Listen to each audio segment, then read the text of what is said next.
Hey, party people, we are going live. Welcome to the Sunday Comics Brunch. Thank you for tuning in. Special day as we enter the Continuum. Without further ado, welcome to the Sunday Comics Brunch, where we dine on comics and comics headlines, hosted by Mr. Anderson and Meredith Logren.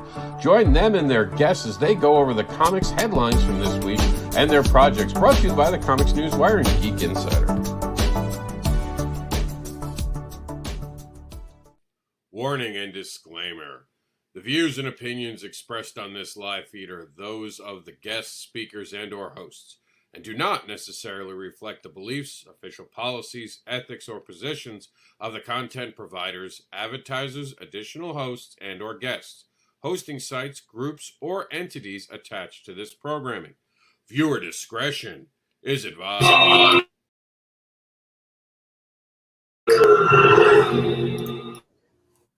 Ooh, I don't know what the heck that was, but that sounded exciting. Good morning, everybody. This is Meredith Logren. I am going to drop the overlay here so that you can see our lovely Sunday morning That was actually the Justice League trailer because I'm on Twitter. No, I'm on Twitter and it autoplayed. So I'm on Twitter. I hate when that. I'm on Twitter trying to fix the backer report for the actual backer pause, because we're going to do a special backer pause today. And all of a sudden that starts playing, and I'm in the wrong screen, and it won't mute. And I'm like, son of a... And I'm playing with my mute button because it won't mute. Luckily, I think we played so little that they can't get pissed at it. No, you couldn't tell what that was. Yeah, we played it. There's no way. But I'm building the backer report as we go. It's been a horrible week for me health-wise, and I didn't realize I hadn't updated it. So they're going to vamp for a while and talk about the Continuum because that's live, and Meredith can share the screen and do some stuff while I work that in the background. But I'm here, guys. Hold on a second. Let me add Luke Stone to the screen here. We'll go around the room and just really quickly introduce ourselves. Let me see, Luke. I'm going to put you in the hot seat. Go ahead and introduce yourself real quick. Hello, my name is Luke Stone. I'm one of the founders of Terraform Comics. I'm also the writer and artist behind a book called Hybrids, the Sons of Gods. We're in issue 6 right now, and it's live on Indiegogo with The Killing Field Part 1. Be sure to check that out. I'm also the artist in on the book, on the story Wolf, that's in the Continuum. So make sure you check that out. It is going to be fire. And I'm the artist. And I'm the artist on a book called Voodoo Nations, which will be live on Kickstarter in probably a month. I'm not sure. I'm not in charge of that one. But that's me in a nutshell. Go to lukestonestudios.com, find all of my social media links and things like that. Awesome. All right, C, let's get you up on the big screen here. All right, I'm C. Michael Lanning, an independent artist. I'm also known for doing Reapers on the Continuum with Meredith Logren. I'm also doing work for Silverline Comics with the Rejects comics coming up soon, and a couple of covers here and there, and some other projects I can't really get into right now, but so excited to continue on, and especially doing comics. So, and happy C-Day. Whoops. No, that's happy okay. C-Day. Happy C-Day. Sorry about that. I didn't mean to cut you off. It's like, he's out of here. Yep. All right, I'm Meredith Logren. I am the associate editor over at Geek Insider, as well as the executive producer of the Geek Insider podcast. I am one of the founding members of Terraform Comics, and we have so much to talk about today because we're doing backer pause. We're going to be talking about our launch. We're going to be talking about a whole bunch of stuff. And I have extended the StreamYard invitation to a few other people, so we'll see if they pop in here. Let's see. So part of the Enter the Continuum, I should say, is Reapers. I'm really excited about launching that with C. Michael. It is a great story. This is just a taste, a little introduction into their world, and we can't wait to talk about it. And you'll see more if you head over to the campaign and enter the Continuum, a library of creation. Let me see here. I'm going to get myself off of the big screen here. And there we go. And let me find my screen here after I go all the way up to the top and close that here. So how are you guys doing this Sunday? Normally Sundays are a little bit more relaxed You know, we have our brunch, we have our coffee, you know, we kind of hang out and talk comics and stuff like that, or industry things and what's happening in the world. So, but this is kind of it's a big day for us. You know, everybody who's here in the room. It really is. Yeah, and I'm not normally here because Sundays are a pretty busy day for me. Yeah. Oh, so, Luke, what are you doing? I know you have big news over as far as that's concerned, don't you? I do, yeah. So we've been live streaming for the last few weeks, and so last few months actually with my church, and so we are getting ready to move into a building here. We finally signed a lease, and so we get to go back to limited in-person meetings and start doing some of those things at a location now. So it's not just going to be here in my office, you know, kind of thing. But yeah, pretty excited about that. That's pretty big news. But yeah, typically I'm busy on a Sunday, but my live stream ended at 11. So oh, awesome! All right, I'm well, here. here, let's. Well, I mean, we have launched. It is 40 pages of Goodness. Of goodness. I mean, there are 5 creative teams that have come together to put 40 pages of goodness in one book.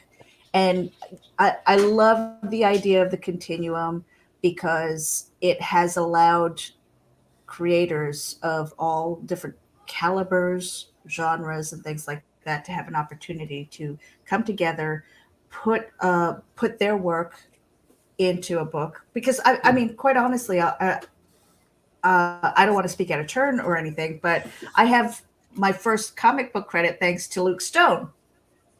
I have 2 pages in Hybrids, the Sons of Gods, the trade paperback, and I was so excited about that. I'm like, yes, okay, maybe it's time to start shedding that COMiX noob title that I had, because I gave myself, if you remember, if you've been following me, I think it was back in May, I gave myself a year to get a comic book credit.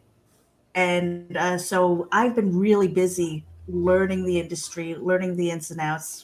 Launched a Kickstarter. It wasn't for comics, but it has a comic tie-in. And, you know, and then to work with C when we were in Terraformed Continuum, the Facebook group. And it was just so weird how that happened so organically. Right, C? I mean, it was like, hey, it just started with a hi. Yeah, because you know, Rob likes to push the questions. He's trying to get out of you everything that he could get out of you. What's in there, dig deep. And one thing was the question of what you want to create. How do you want to create it? How would you want to do it? And so answering those questions, you know, kind of opened up the floor to saying, yeah, I would be more than happy to. I think one of the questions was, would you be interested in working with another creator on this product or this IP or whatever the case is? Oh yeah, sure, absolutely. I wouldn't mind working with somebody who wants to write it. And then you kind of chimed in and said, hey, I'd be interested in doing something like that. And then we kind of steamrolled from there. Yeah. And then, and congratulations, by the way, for being inducted into a partnership with Terraform Comics. Now we announced that on the weekend, did. Yeah, I should put that in my intro. I got to write things down now. It's getting bigger. Well, and it was C. Michael Lanning has joined us, as well as Mike Seeley. Michael, Mike. We need to get you in here and also talk about that a little bit, because I mean that was a big deal, and I think Luke can talk to this a little bit with Terraform Comics. We originally started off as 7. No, actually, when you started this idea of Terraform, we didn't even know what it was going to be called, and so you had a big group, and we kind of whittled it down. Yeah, we had a mess of people. Basically, I threw out this huge net, knowing that it would dwindle down to a core few. But that comes from my background in kind of recruiting and stuff like that for corporate and for local ministries and things like that. So, you cast a big net, you find out who is interested. one of the questions was, well, what is Terraform going to be? What's the business model? And honestly, I'm the kind of person, I like to know, like, here's the end result. This is what we want to achieve. But now how we get there is going to be based on the talents of the people that are a part of the group, that come into that. And so we cast a big net. We got the commitment from the people that wanted to be a part of it. And as we started to develop this idea and have all of the creative minds in the room start coming up with some things, it has become what it is. We didn't want to emulate what was already being done and done well by other people. We wanted to do something that the market needed, the industry really needed. And so I feel like we've got that now. But yeah, so there was a big group of us, and then it dwindled down to 6 and then 5. And then we knew we wanted to get back up to around that 7 mark. And so we had been talking about it for the last 6 months, looking for the right pairing to partner with us. Michael Lanning started working with, I was familiar with his work with Silverline already. And then I saw that he was a part of the Continuum, the Terraform Continuum group. And I was like, that's cool. C's in here. And so I kind of got excited about that. Saw that he was working with Meredith. And I'm like, I know Meredith's writing is tremendous. I just drew 2 pages for her for the backup in the trade paperback. And what was really cool about that was she captured the characters perfectly, but did it in a horror twist and was able to do it in 2 pages. And I'm like, oh my gosh, for a first-time comic writer, this is really kind of insane. So she's got, like, don't let like the whole comic noob fool you. She's got skills, okay? And so I was really excited about that. And your name had come up a few times, like he'd be a great partner to have. And then I had the opportunity to meet Mike Seeley because he's also working through the Continuum. And what's really cool is that Continuum idea was kind of Rob's mastermind to, like, we could work with creators and help develop them, and we might find some people that are really grab a hold of the values of what Terraform COMiX is. And lo and behold, we did. And so when I met Mike Seeley, I was like, how are we not best friends? I didn't understand that. Like, we just agreed on everything, like our philosophy and all that kind of stuff. And so when C. Michael's name came up as a potential partner, I was like, well, that would bring us to 6, but we need 7. And how about Seeley? And so it was just kind of magic how that happened. It's like the universe saying, go for it, Terraform. It was kind of funny because C and I have been working together over the last few months for Reapers. And so when we were looking at partners, I wanted to throw his name in. I was like, nope, that feels like nepotism in a bad way, even though, and I'm so glad that I didn't have to, because I was just there like, C's a good one. And I didn't have to. So it was just, what's the cool word? Simpatico. Simpatico. It just felt, it just all kind of fit together. Can't remember the last time I heard that word. So Writers. So yeah, right. I know. So what else is going on in the world? I mean, this is not going to be the Terraform. It might be, but we do have Backer Pause coming up, and I'm waiting for Rob to kind of get back. He's doing some stuff in the background. I mean, he's been instrumental in getting that Kickstarter together.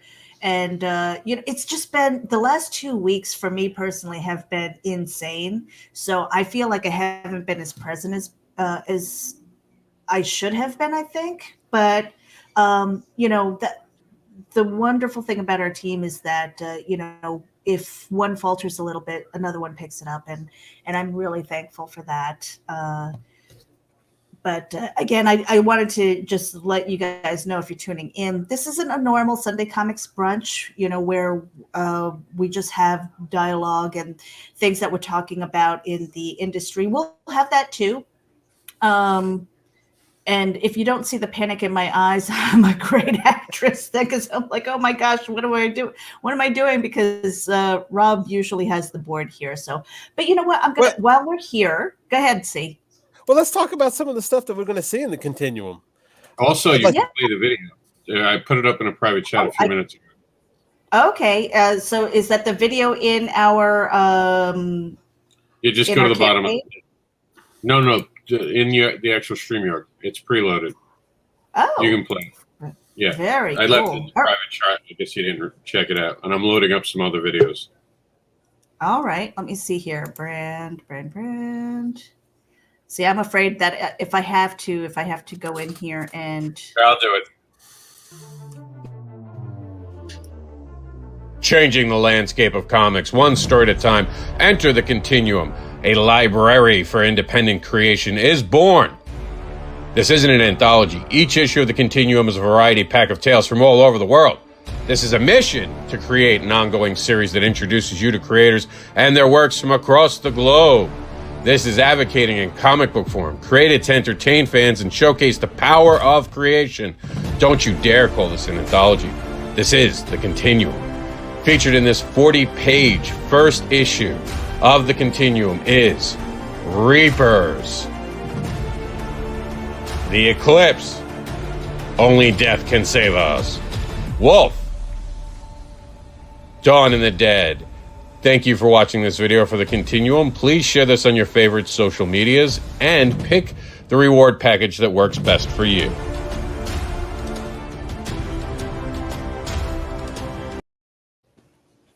Pretty cool. Nice. Love the voiceover.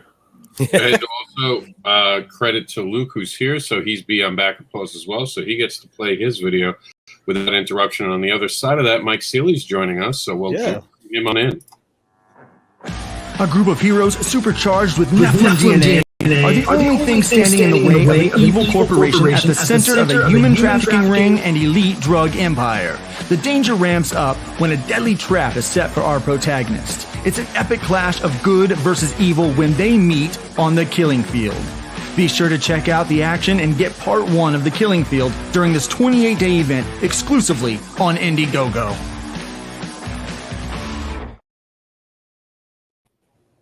All right. Did you edit that, Rob? No, that's yours, dude. It's the one you gave me. It like went Nephilim DNA, like really big right there. And I was like, I don't remember doing that. Sorry. I'm good with voices, but I haven't gotten my Luke voice down. But as soon as I do, you'll know. You'll know I have my Luke voice down. Uh-oh. I think we'll all know. Funny with that one, Luke, when you put up the first video and we were like, it's a little long, it's this and that, and then you shaved it down to that, and I was like, yes. You know, just the feedback, you took the feedback and you ran with it. I think that's something that I love about Backer Pause. You know, I usually take feedback even though I don't like it. I take it. I might not do anything with it, but I take it. But it was a huge difference because the energy, you know, the first version, which nobody has ever seen except for maybe a couple of us, I think.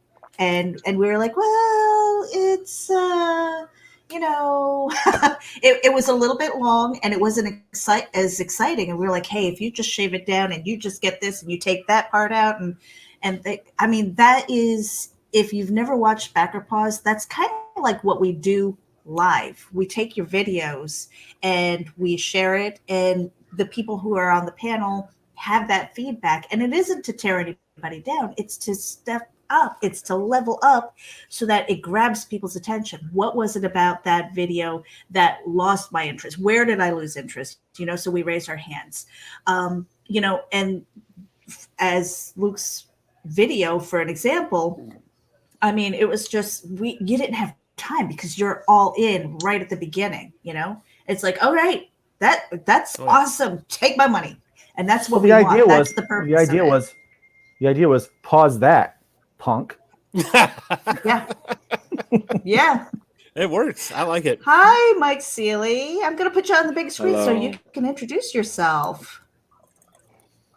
I'm Mike, the artist that's with you guys on this new project that we just released today, and I'm excited. and already started some more work and more art to further promote it and move forward. And we announced earlier that you are now a new partner in Terraform Comics. So welcome aboard. We're very Yeah, happy to have I'm you. excited about that for sure. Yeah. Yeah. I'm We've got to, yep, go ahead. it's a lot of learning that I'm looking forward to having. I'm inputting wherever I can put in to help bring us up and move us forward in the little capacity that I have, and the knowledge I have of art and stuff like that. So I'm definitely excited about it. Very cool. And Rob, just let us know when you're back, when we can, when you want to start the backer pause segment of this. But let me see. Let me put the share screen back up here because I'm going to go through our campaign really quickly. Whoops, I almost removed it. Yeah, let's go to that. No, I don't need full screen. Here we go. So our campaign, thank you to the 10 backers so far. We've got 33 days to go. This is Enter the Continuum, 40 pages of goodness from 5 creative teams. And we're just going to scroll through here. And I don't know, do you guys want to kind of take turns reading these cards, or do you want me to do it? How do you want to do it? Well, I can't see that card. I got old eyes now. See that card? Oh, Which one? okay. The main one in the front and the. Hey guys, why don't you do this? Switch off onto other people's cards when you get to other cards, and then Meredith and Michael, you're good at reading the cards off, so you guys will take those smaller ones because we're used to it from the news. But when we get down to the project, let people talk about the projects. That's probably how it'll work best. Okay. Okay. And yeah, because we're used to this, from reading on the screens. Mm-hmm. And, speaking of which, we are looking for more people who want to, I guess, intern or work with us when we're doing the news. So COMiX Newswire. The week ended. It's led by C, and I co-chair with him. And Rob usually works the boards. But we're always looking for people that we can bounce off news with. I mean, there's a lot of news, and there's plenty of room for somebody else to take a seat, So here we go. I'll read this one. The Continuum, a library for independent creation, is born. The Continuum brings together various worlds of creation from a vast array of creators whose desire is to create quality books and connect with their fans. Our goal at Terraform Comics is to develop the biggest catalog of collected stories from independent creators throughout the comics industry through the Continuum Library. And again, it's something that I'm excited about, just a little bit of insight into our when we meet. It's like, we need content. We want content. We want people to have books in hands. We want them excited about comic books. And what better way to do this than building a library and seeing this content, seeing 5 stories that you might never have seen put together in one book. So I'm really excited about that. So you want to take this one? Can you see it? Sure, I sure can. These newly created worlds and feature stories may launch into a future series and may be part of an even bigger universe. Watch as we feature works from creators with a second life in the Continuum, works that were buried, lost, or sadly forgotten in the annals of time. If The Twilight Zone, Outer Limits, and Hitchcock Presents were working together and was a comic book series, it would be The Continuum. Mm-hmm. Now, can we talk about the second life, Luke? I think we could talk about the second life, right? We can talk about anything we want to. Yes, Meredith, we've already announced it. So that most of what the Continuum is, nothing's a surprise anymore, other than the team for the next issue, which we will talk about. We actually have that scheduled. Once we fund the book, we'll be announcing issue number 2. Yeah, right out of the gate, you guys. And I mean fund Kickstarter-wise, not hit the funding goal, everyone. So you're going to have to wait till the very end of the campaign to find out who's in issue 2. We're bringing on some exciting new talent. That's right. We're moving full steam ahead. This is not just one and done. So. Oh yeah, hit the ground running, and it's like, I think between really figuring out who's going to be in book 2, and then already working on 3, and probably even 4, but I'm getting ahead of myself. So here we go. This isn't an anthology. Each issue of the Continuum is a variety pack of tales from all over the world. And we have Russ Leach, who is from England. He's got Only Death Can Save Us in this book, so it's really exciting that we're able to bring him across the pond here. This is a mission to create an ongoing series that introduces you to creators and their works from across the globe. This is advocating in comic book form, created to entertain fans and showcase the power of creation. Don't you dare call it an anthology. This is the Continuum. And 40-page oversized issue, 40 pages. What's funny is that it originally started off as a 28-page idea.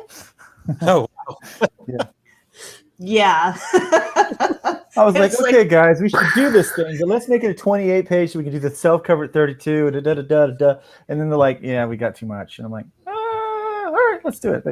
Yeah, 40. Here you go. The official Terraform logo sticker is... I am not crazy about stickers. I don't know the whole thing about stickers, but I will. What is the appeal? Because if I stick it on something, they chances fit really are it goes nice. away. They fit really nice on my art table.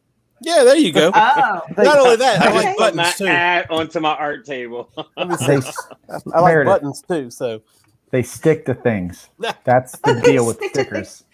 See, my problem is if I have a sticker that I really, really love and I stick it on something, chances are I lose it, it gets ruined, or it gets thrown away eventually. And I'm like, oh man, so now I feel like I'm hoarding stuff because I want to keep the sticker. I don't know. Maybe I'm just weird. I accept that. I get it. I get it because it's kind of like a tattoo. Once you get it, it's stuck where it's going to be. So, Well, Nita Lanning and I are doing this show called Ragin', and she loves her stickers too. And she has a door. And she says, "Oh, if we're moving, that door is going with me because it's got all her stickers on it." I was like, "Okay." because she paid for some of them stickers. So, Yeah, door is easy to replace. Those stickers might not be. So we've got featured in this issue, Dawn and the Dead. It is a black and white story. All zombies have origins, and it starts here. And this is by Austin Janowski. We are really excited to have the first 6 pages as a preview in the Continuum. So Austin Janowski, we are wishing you and your family all the best this weekend. Happy Valentine's Day, by the way, to everybody. I almost forgot about that. And Valentine's Day.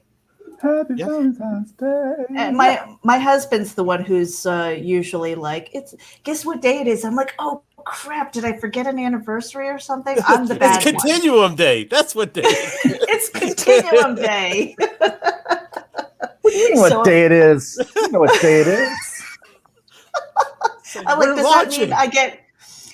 that mean I get like special food? No. Today I'm doing Reapers. I'm doing Reapers for Reapers. I'll talk about that when we get down to You're to getting Reapers. special food, all right.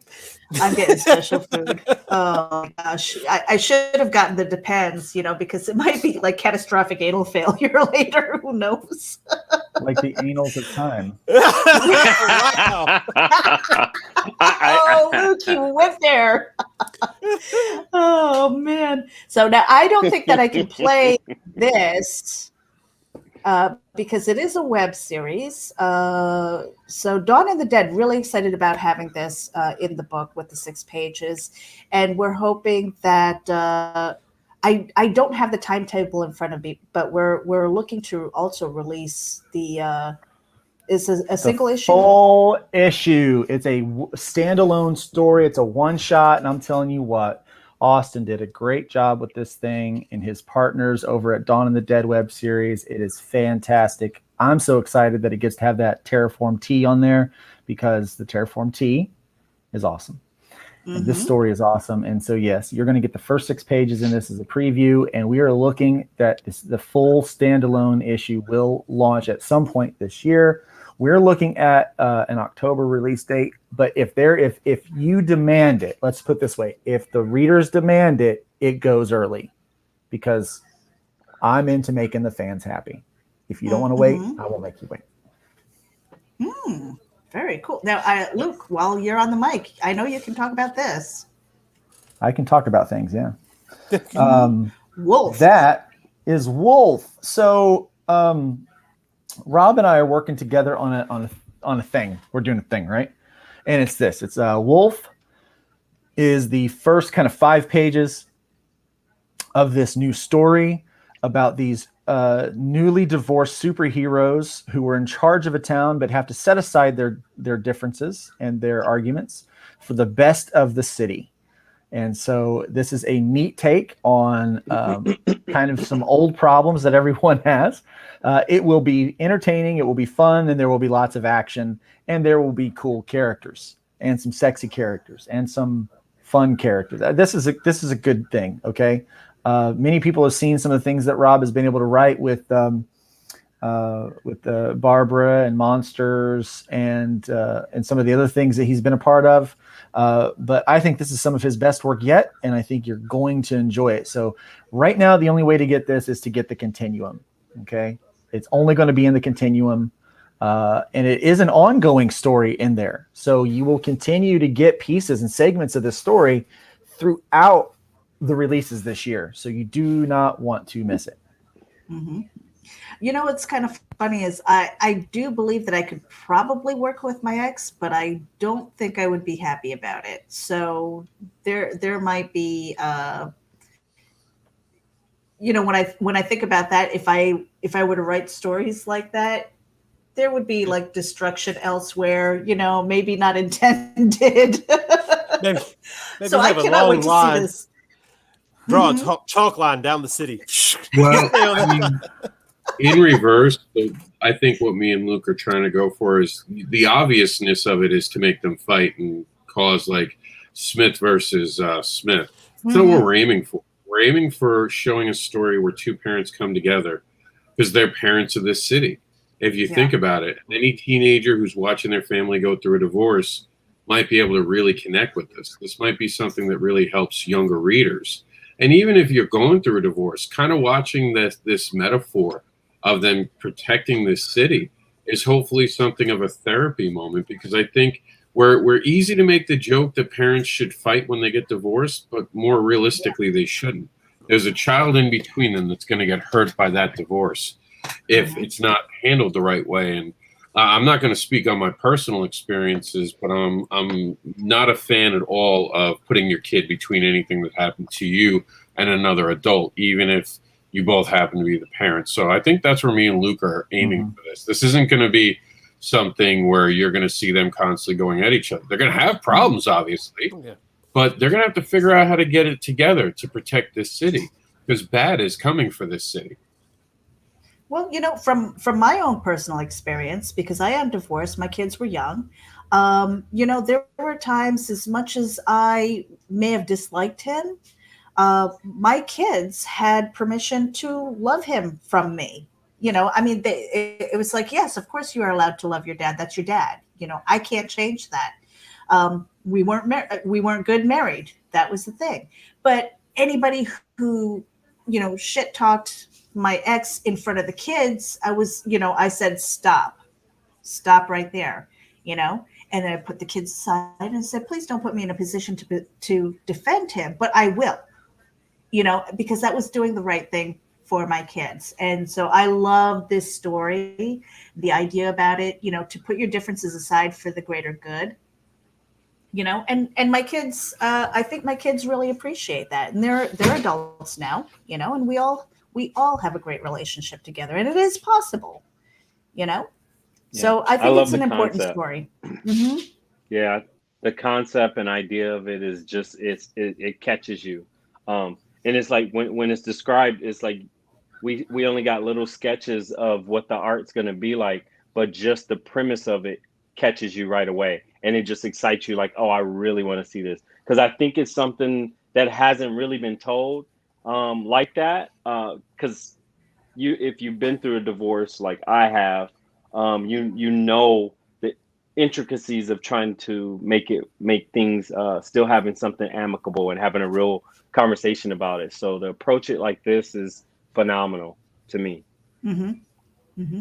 Oh yeah, it's a great Definitely. concept. Great concept. Yeah, And now when this Rob is- pitched it, it really spoke to me. I was like, hey, let's do that for certain. Yeah. Now this is something that Sealy can talk about. Eclipse. Yeah, so this story, just to give it a little backdrop, I've had this character in my head since I was 16, 17. And obviously he's looked a little different back then because I grew up pretty much in the comic books with the late 80s and early 90s. So it was the Image time.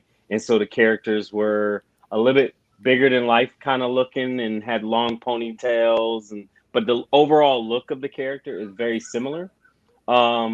Is in like at some point I'll like kind of dig up and post how he used to look and originally how he was coming together and stuff like that, because he was pretty developed as far as his look, but his story has evolved as I've evolved, and Bobby Gregory's just helping me write the story and bring it to life. It's evolving. I'm doing a lot of research with the Polynesian Islands, Hawaii, some of the terms that they use. So I want some authenticity. I actually reached out to a friend of mine who's a big indie. Her actual name is Moana, and she's from Hawaii, but now she lives in the States. But she's got a lot of insight on the just the little things that me and you can't just read in a book or turn on a TV and watch kind of thing, and little intricacies. Is those little things that I want to have elements of in there, because it's going to be the overall story about a true hero story, because I love hero stories and that's what I want to bring out. But I want some authenticity with how terms are used and language and stuff like that. So all that's going to play into the story. We will talk about some of their ancient history with their deities and their gods, because they have a god for everything, as well as like Indians, like Native Americans is very similar, where they have a volcano named Pele, goddess or something like that. So all that stuff will have some slight element with it. Also, they're one of the only places in the United States that actually have a royal home, a royal place, because they had a monarchy kind of thing before they came into being part of the United States. So they still play heavy into that, and they haven't forgotten it. And it comes up in different things and how they actually work things on the islands and stuff like that. So all those things are very intriguing and exciting to do. So I am excited about that. But real quick on this actual story, the intro of what you're getting in the story is pretty much something that's caused Eclipse to something triggered Eclipse, and a major event that he was a part of. And so some big person that's part of the government is interested now and saying, what's going on over here? So he sends in some people that gotta check out Eclipse and see what he's all about. Yeah. One of the things that people don't really understand about. Yeah. Real quick, we have a video for that. We do? Do you want to pull that up, or? Yeah, that's why I was interrupting. We have a video to share with the world for the first time ever. Hello, and thank you for your interest in the story of Eclipse. This is a tale of a hero whose sole purpose and priority is to protect the islands of the Pacific in Hawaii, his home. My name is Mike Seeley, and I'm the creator and artist for Eclipse.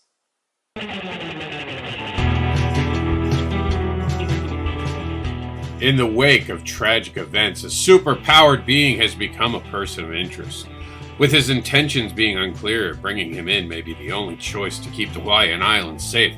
Can Eclipse be trusted, or is he hiding his true nature? One that has the potential to burn down the Hawaiian Islands he calls home.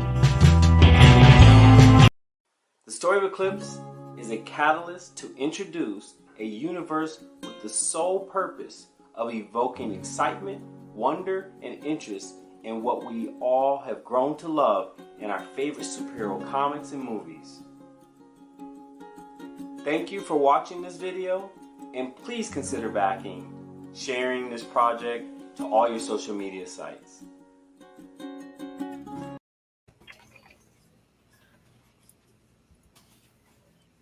And we are back. Okay. Not all at once. Not all at once. Everyone's keep your excitement down. We're trying to run a show here. Right. So, well, what I was saying about a lot of people don't understand about Hawaii is the multicultural aspect of it. You know, it's more than a vacation destination. There's a lot of history there, and so I think it's really cool that you're trying to touch on it without being, you know, like boom, you know, history, boom, because people are like, oh, I don't want to be talked at. I want to have entertainment. I want to enjoy this, and so I think Eclipse can certainly do that, and you just don't know what's going to happen with him, you know. I don't know if you know this or not, but I've read this story, and it's good. It is really good. It's well paced. It's got this is a good establishing point for the story, and so anyone that's watching, I have read all of the things that go into this book, and it's good. Thank you. That's Luke Stone blessed. I like it. I'm not allowed to lie. There you go. I'm not allowed to lie. Well, it's not good policy anyway, you know. See, we've got Reapers up here on the screen. You want to read this? Are you on mute? What happened? Where'd you go? I'm trying to do that thing we talked about. Oh. All right. Yes. Reapers. When spirits can be harvested and sold for energy, the Ragtops must navigate psychic vampires, alien reverends, and other money-hungry groups to reap that sweet, sweet spiritual gold. And our video is coming soon. I'm hoping that we'll have it up by the next Backer pause. It was just one of those weeks again. I was having issues, and I didn't want to rush it. You know, I want a good video that embodies Reapers. Yeah. Here's the other thing, because I am writing the story based on the play that C has given me. It's so much bigger than these 6 pages that you're going to get. You know, I mean, the script was originally 4. And when we sat down with Rob, and he was like, you know, there are some in-between moments in here that can really be captured and catapult this into next level stuff. I'm like, hey, I'm all there, but he's got to do the art. You know, it's like, okay, see, how fast do you work, by the way? Oh, I guess it all depends. yeah. It's like, all right, letting that fire under you.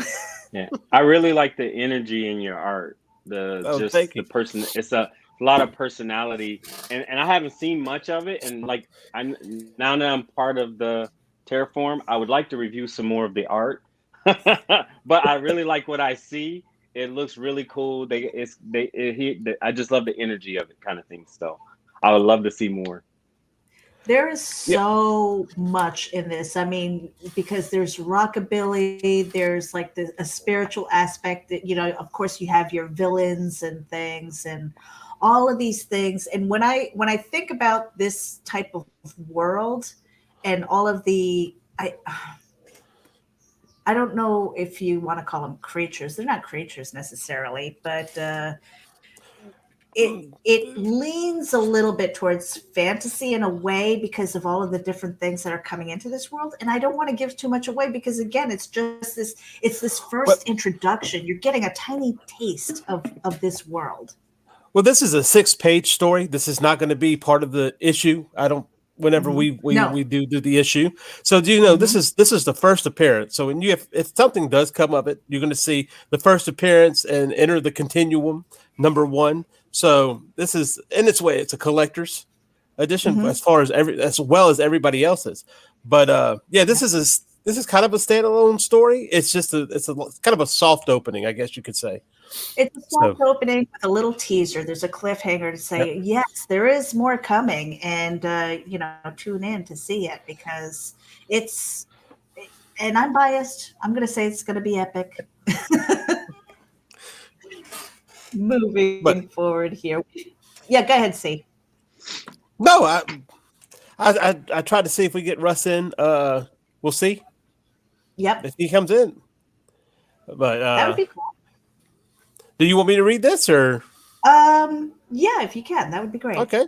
This is, of course, the first 8 pages of Only Death Can Save Us.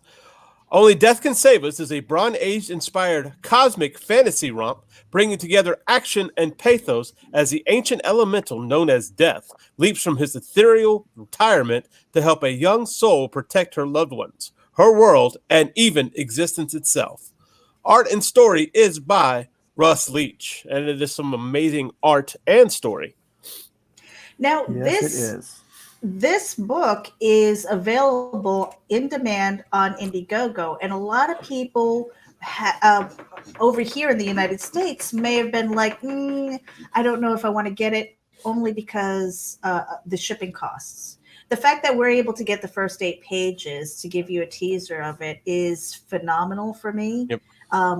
To reach our audience on a greater scale. So I'm very excited that we were able to do this and that Russ has joined us in the Continuum. Oh, yes, absolutely. And he was excited to do so. He was very, very excited to put in these 8 pages, which is a huge amount of 8 pages. So a huge amount of action in those 8 pages. Yeah. It's a fat 8. Yeah, definitely.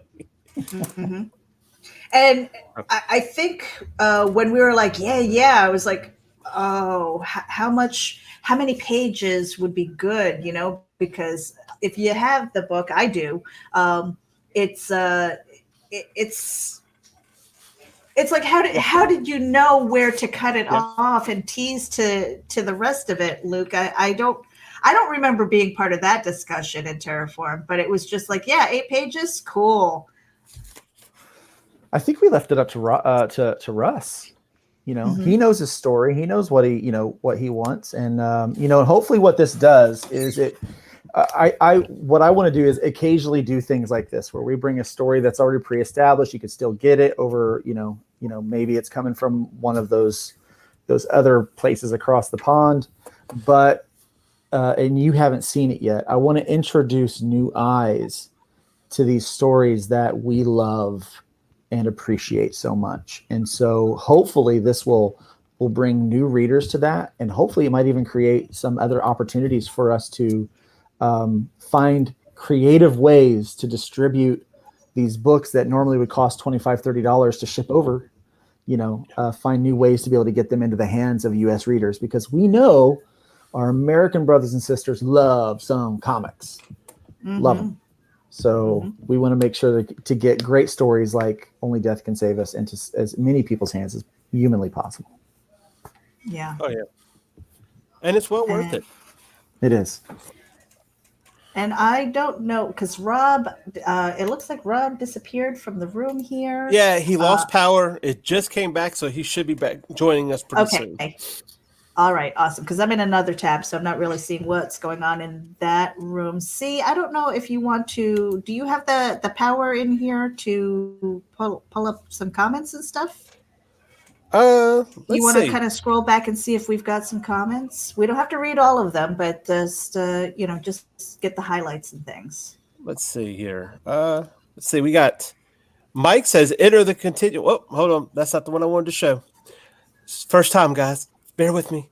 Mike says hello and much love to y'all. Trish and I back to Continuum. So thank you for that, Mike and Trish. Always. Let's see.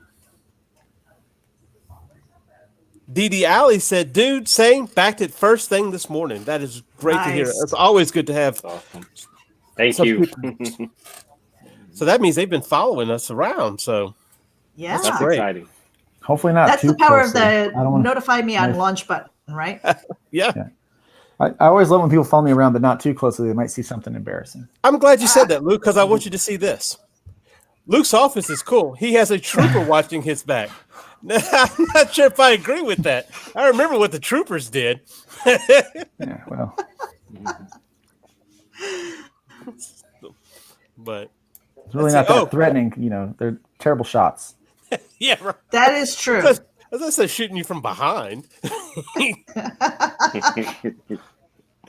Let's see. Also, this is back to our sticker discussion. D. Yes. Alley says, stickers are transient, tattoos are forever, but stickers last you for a while and start conversation, but they are not forever. Should talk to my wife. We're gonna have that door lacquered. I think so. Yeah, it's going to be like plastered with all kinds of stickers, and yeah, I can see that happening. Oh, let's see. Of course, D. Allen also says Happy Discount Candy Day. Eve. Mm-hmm. Okay. Oh yeah, I'll be hitting the chocolate tomorrow. Tomorrow Discount candy. It took me a second because it said Eve. I'm like, well, no. Oh, right. Yeah. Tomorrow, yeah. Yeah, tomorrow. We're following you. We're following you, D. Yeah. We got you. Took us a minute because we've only had the one cup of coffee. But we're getting there. We're getting there. Oh.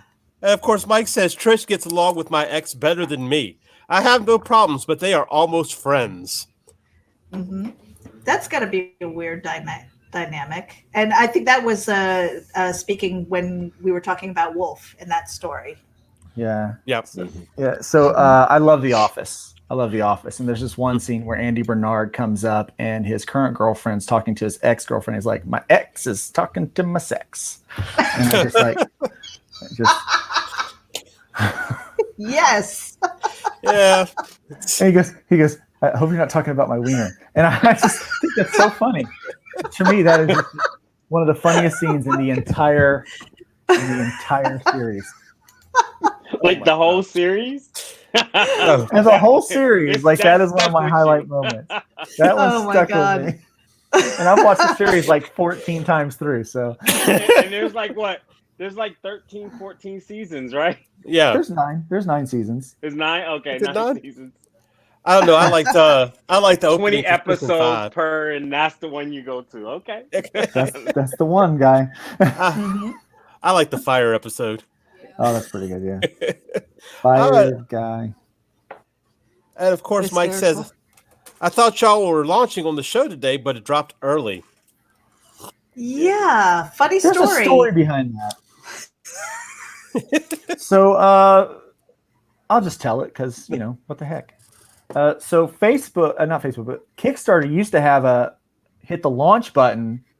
So, and then it would make sure it would check and make sure everything was good to launch. And then it would say, are you sure you want to launch? And you have to hit the yes button, and then it would launch. So Rob goes in this morning and hits the launch button just so he can verify that everything is ready to go for the show today. And they eliminated the other step. And so he's like, oh crap. Okay, I guess we're live. Mm-hmm. That was my Rob impersonation, by the way. Wait, I can do better. I can do better. You can do better than crap. that. Yours. Crap. He probably said other words that I'm not allowed to say. Crap. I guess we're live. That's Rob for me. He keeps talking about working on his Luke voice. He's working on the Luke voice. I'm working on the Rob voice. There you go. Oh my goodness. So we're right now on the screen. We're looking at the standard cover. This is a prototype cover. It may change, but I'm kind of digging it. I know with Reapers, we're on the bottom corner here. Some of that color is going to change. So this is just an example of what you may see. But is going to highlight the 5 stories that are in here. So I'm really excited about that. And then we're scrolling. We've got virgin covers. Luke, can you speak a bit more about the virgin covers, what we're doing here? Yeah, well, we're saving them for marriage. But I'll see myself out. I'm sorry, guys. Yeah, Luke Stone to HR. Luke Stone after the show. Yeah. A virgin cover is not what it sounds like. Basically, what it means that it's got no badging or branding on the outside. And so what we've done is we've taken a couple of images from various stories, and you can get these variant virgin covers. And so I like that. Yeah. I'm particularly these are fond of that one prototypes. myself, but that's, I like that one. That's Yeah. cool. I like this one right here. Yeah. So this is a Now, thing. Some people there do it was a debate sideways. behind this. Yeah. Mhm. Yeah. We're doing something like, okay, so here's the thing. At Terraform, we listen to the rule book. You know, we look at the rule book and then we say, screw the rule book. And so in this situation, that's kind of what we've done. There are some precedents where people have done a sideways virgin cover like that. And we decided that we wanted to be one of those people that do it. So Russ presented these different cover options for his virgin cover. And that was one of them. And the fact that he even presented that got me excited because I'm like, well, then that's the one we need to use because it's gorgeous and features the whole team. Where typically the promotional pieces will feature Death. This covers the entire team, which is really cool. I always love the ensemble shots. Mm-hmm. Definitely. Oh yeah, that Only Death Can Save Us cover is just kicking it. I'm sorry. Oh yeah. I mean, I want all of these, and it's just like, and they're kind of limited too. So it's almost like I feel like I'm cheating if I throw in. I'm like, I want all the covers, you know. And I'm like, they must be in my library, my personal library. And I'm like, wait a minute, I'm Terraform. It's like, no, it's still limited. It's still limited. So I got to hop on there too. So we've got some stretch goals that are all locked at the moment. And we just want to smash through all of them because we've got some really good things coming up. And of course, the creators, we were talking about them, Austin Janowski, welcome aboard, you know, and I really hope that everything's going well with your family. Happy Valentine's Day. You know, everybody stay healthy, stay positive, stay focused. You know, I don't Meredith, yeah. we're ready for the backer pause. I was actually ready before. I had power go out of me now twice, so I'm on my laptop just in case. So if you could host the actual page in place of our Kickstarter, we can start the show, the backer pause part of it. All the videos should be loaded for the most part. So if I do pop out, I could always jump in on my phone. They're all underneath the brands and the overlays, so we're ready to play. All right, hold on. Let me just scroll through here. So we, Go ahead. Well, that's just everyone who's involved in it. We can get that at the end of the show. So we'll come back to this at the end of the show. And right now, what I'm going to do while you set that up is I'm going to play our backer pause intro, so people know what we're about to do. Welcome to Backer Pause. What is Backer Pause? Well, it's when we get judges who are creators to sit down and watch crowdfunding videos that we are proudly advocating for on comicbookadvocates.com. And they hit pause when they lose interest in the videos that we are watching and experience backer pause.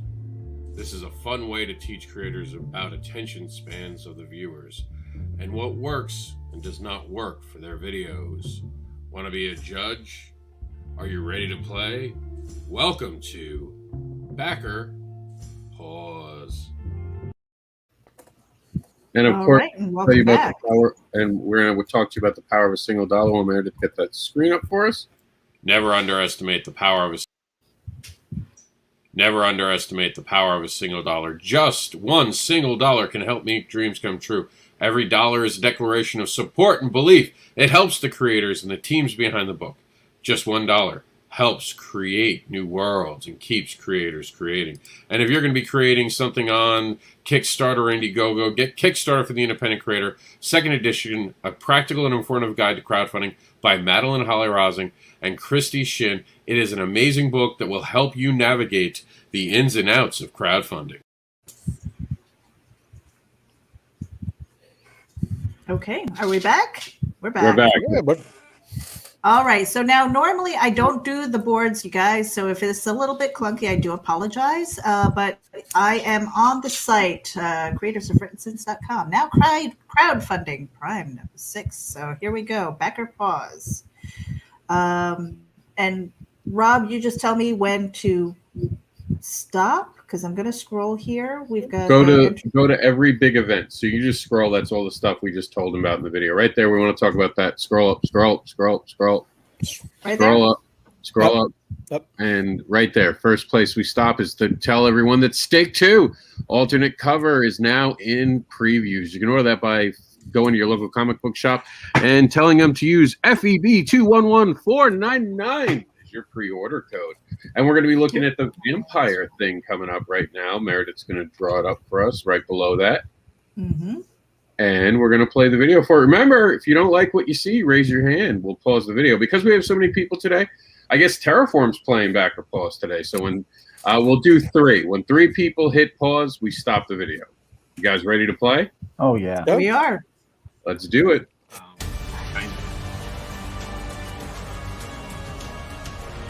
My name's Angelica. I'm a dancer. Exotic dancer. It was supposed to be temporary. I fell on hard times. I was almost out. Almost. Until a few nights ago.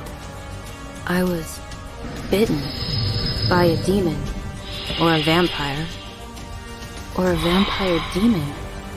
Whatever it was something evil. I blacked out. When I came to, everything was different. Before I could realize what was happening to me, I noticed I was changing. My body. I had powers. Strength. Agility. Teeth. Claws. I had abilities I couldn't control. I was awakened to the darkness. To a nocturnal world of monsters. Demons. And Nosferatu. I was told I'm part of an ancient scrolled prophecy known as the Vampire Verses. That I'm some chosen one. I was warned there were 3 secret vampire clans who all wanted to use me in a sacrifice. For a ritual.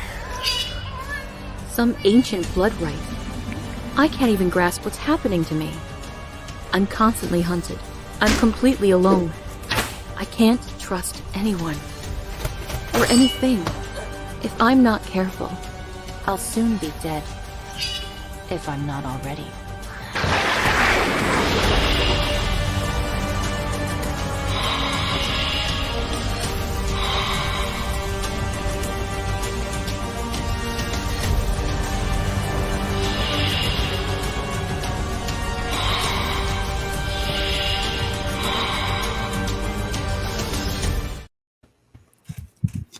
Good Lord, Rob.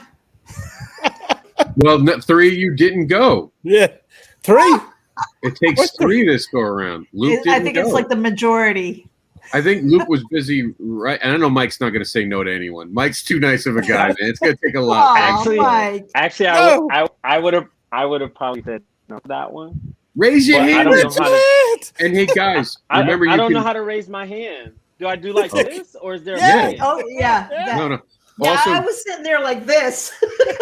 quick note. Oh, You guys can hit your unmute button and say pause too. Oh, okay. Remember, you guys have the control now, even when we're playing videos, to unmute yourself. Sorry, to unmute yourself and be able to talk. But no one hit it. But I did see Meredith. Meredith was actually first, so we'll go with Meredith. We'll just go down the line: Meredith, Michael, Luke, and then well, damn you, Michaels. So we're gonna go Meredith. I'm C. I know, He's but it's so small because I'm on my laptop. I can't see. Call me C, my reminder, because I really can't read your names because my screen has gotten tremendously smaller because I'm on a laptop. So enough about that, though. Meredith, take us away. What happened? Why did I pause it? Yeah, the reason why I paused it was because it was just really lengthy, and it was kind of tipping back to what I was saying about Luke's campaign video earlier. The one that you didn't see, it's just a little bit too long. I don't need that information. I can read through that. I need something that in the video that's just going to say, this is what it is. This is where you can find it and get me excited about it. To continue on, I'm like, do I even need to buy the book now?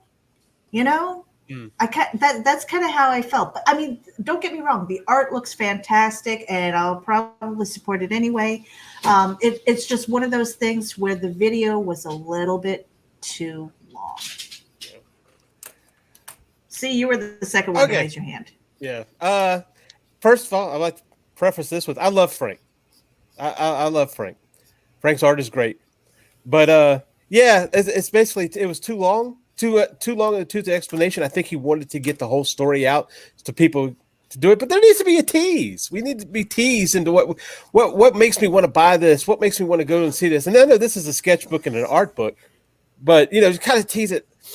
I was bitten, and then certain things started happening. You don't even have to get into what they are. I just started feeling different, and then I noticed I was being hunted. Snap, done, and let's move on. That's how yeah, it's a little long. Mike, how about you? I feel the same way. It's like the old previews that they would have on certain movie theaters or movie places like Warner Brothers or Disney and stuff like that. When they drop a trailer and they give away too much, it's like, I'm good. You gave me everything I needed. But if you can do just enough tease to go, let me look into that. Let me see what's that all about and stuff. Obviously, you can't see all the art, but you pretty much gave the milk to the cow. Yeah. And that was it. I hate when a trailer gives you all the good parts, and then you go to the movie and you realize you had already seen the good parts.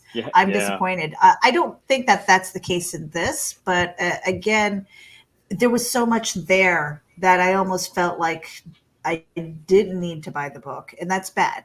And Mike James Bengston is in the chats here. Thank you so much for sharing out these links. We really appreciate it. And he says that Vampire Versus ends in 4 days. So make sure that you head over there and give that a little bit of love. We're scrolling down here. Rob, just let me know when I need to. We've got recount. Do you have a video for that? No, the little things, those are when it says the number, that go back up real quick so I can read it. That's in previews. So that's a preview book. But because remember, I consider this part of crowdfunding because you guys are going to go to the local comic book store and you're going to help these creators get noticed. Right. So you're the force behind these books. So recount number 4, the ongoing series from Jonathan Hedrick is going to be in stores. But before it gets there, you have to order it with February code FEB211495. Scrolling. Here we go. All right, so this is by Fire, which, by the way, he has a 9-minute video. This is me editing the video right now, and I'm making the video shorter, and I took what I thought was important. So if you're pausing it because of me, not because of him. You would have paused the 9-minute video either way. So I literally took the best parts of it. And before you hit the video, I'm going to add Russ Leach to the stream. Hello, Russ. Hey, you want to do a real quick intro? Let me get you on the big screen here. Oh dear. It's all me. It's all me on that screen. My name's Russ Leach. I'm the Comic Book Black Belt. You can find me on YouTube as Comic Book Black Belt. You can find me at russleach.com and at comicbookblackbelt.com. All the links to all the social media is there, and you can also find out about my book, Only Death Can Save Us, at onlydeathcansavus.com. The book is currently in demand, so I can whip a copy out to you really, really quick if you're back. You're sporting a beard there, Russ. Yeah, caveman. All right, too much time ahead, in front of a screen. Rob, it's back to you. Does Russ know what's going on? No, I just turned up. I got the invite and I turned up. That's the way I roll. We are in the segment right now where we don't normally do Backer Pause on Sunday Comics Brunch, but there you go. I know you've been on Backer Pause before, haven't you? Yeah. Yes. Okay, so you know exactly how it works. What does that mean, Rob? How many hands need to be up in order to stop a video now? It would still be the 3. 3, okay. 3. It's the majority. It's always going to be a majority rule. If there's 3 people in the room, it's 2, whatever the majority is. All right, so raise your hand or unmute your mics if you'd like to stop this one. And away we go. All right, everybody. It is Peter A. DeLuca, a.k.a. Pad, a.k.a. the Pop Culture Pope, a.k.a. the Eclectic One, a.k.a. the Sketchbook King. We're talking about my Indiegogo Trial by Fire. And this. What is this? This is why we're here. This is a young teenage Peter rocking and rolling in high school, trying to make it happen, trying to break into comics, trying to get stop. that comic book note off. Stop. Everyone, this is the inspiration for everything you're about to see. Let's get to it. Stop. I think Luke and I were raising our hands. No, tell me about the product. I don't want to know about you. What? All right, That's sorry it. about that. I was switching screens, and for some reason, it wouldn't let me stop a video as I. AKA pause, AKA stop, AKA I don't need to know, AKA who cares. Hold on, guys. Let's be nice to the guy. Remember? Yeah, in all fairness, he seemed like a lovely guy, and he seemed very passionate. But the first thing I want to find out about is the product. Yeah. Whether that's a little bit of story or whether that's literally just the tech specs, it's this many pages, it's a sci-fi, it's a superhero, whatever it is, I want to know about the product first, and then I'll find out about who makes it later. Mm-hmm. That's just a personal opinion, but that's what's going to suck me in and make me want to read their book. Is what's the book? Yeah. And remember, this was me editing this video. I don't know if you heard that, Russ. This is actually 9 minutes. Oh no! Way too long. Way too long. 30 seconds, a minute, minute and a half max. I don't know. I worked with the creator in the past. He's an amazing guy. The energy he has is amazing. So this video is my fault, but it was the best of what I thought could get the most amount of information. It showed his personality. It showed his art. You know, would it be the video I'd make for him? No, obviously. People who see my videos and I'm more inspired to buy his book literally by the thumbnail and the fact that it says a 69-page comic book. Mm-hmm. That's what's that. I'm actually looking at that going, well, you know, that looks quite cool. But I'd be switched off by the video because it's too much. And he seems genuinely, really straight away. Yeah. I connected with him. He seemed excited and genuine, but it's all about the product. 100%. Yeah. Could it be? Oh, go ahead. I was going to say, in more art, like always come out with the art. Exactly what Russ said. It's all about that product. He has a lot of energy. He's a nice guy. I like his accent. So it's like all those things are going to be good. But I know it's like he's trying to be funny and kind of connect with the AKAs. But you kind of lose me after like maybe one or two and get right into that and put that art so big on the page. Let me on the ask, screen so I could see it. What was one of those AKAs? I can't remember any of them. Exactly. I couldn't remember one of them. If focus on the name, because otherwise you're just going to get lost in the shuffle. I have no comment to any of what you're talking about right now. AKA. Look, I wonder why. Look, but I have one name that has three names in it. I wasn't AKA Michael. Everybody else kept calling me that. I don't sitting there going AKA AKA Mike, AKA Michael, AKA no. The problem I would see is I sound like I keep saying yes to it. Like, you know, do you want something more, C? No.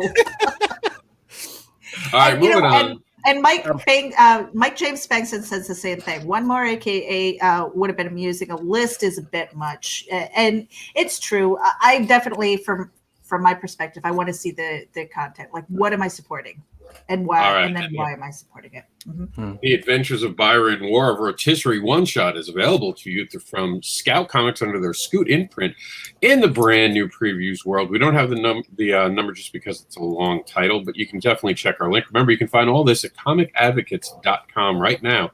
This full list is there, including the preview of Shepherd's Trade paperback, finally released under the new Black Caravan imprint, freshly pressed from Scout Comics. And remember to get your free copy of Comic Book School Presents Creators Panel 1, where you can download a 144-page PDF just for watching the show, or for any reason, because we created something in 2020 to say F you to not creating in 2020. So here's your free download. I have a story in there. One day we're going to talk about the amazingness of Photoshop and how they make you resize your images and don't tell you when they upgrade your software. Yay, Photoshop. So that's another day. But you can download a high-res copy of my book now, from my part of this book, from comicbookschool.com. You can go there right there. Here's the link. Get your free copy today. Check out my story, which is up for an award, by the way, in the ICAs. So check out the awards. Yes, Mary. Now, Rob, are they calling the next one Panel 2? Yes, Panel 2 is the official designation. Awesome. Yeah, so Yeah. it'll be Creator Connections Panel 2, and it's a cool theme, right? Until you get to Panel 20, then people are going to be like, that's ridiculous. So we might have to go to page 2. No, you go to panel 9, and then you go page 2, panel 1. That's what I figured. Yeah, we go to page 2, and then we start doing pages. All right. Very cool. Here's Driver 8, issue number 2. Remember, be nice. No promises. Wow, do we not have the video anymore? It's weird. Maybe they backer pause themselves. No, I swear we had it. Sometimes I don't know what it is with StreamYard, but every so often a video goes out. I think it's Meredith. I blame Meredith. I have broad shoulders. I can take it, Rob. There we go. We're gonna play it old school, so we're all in the room.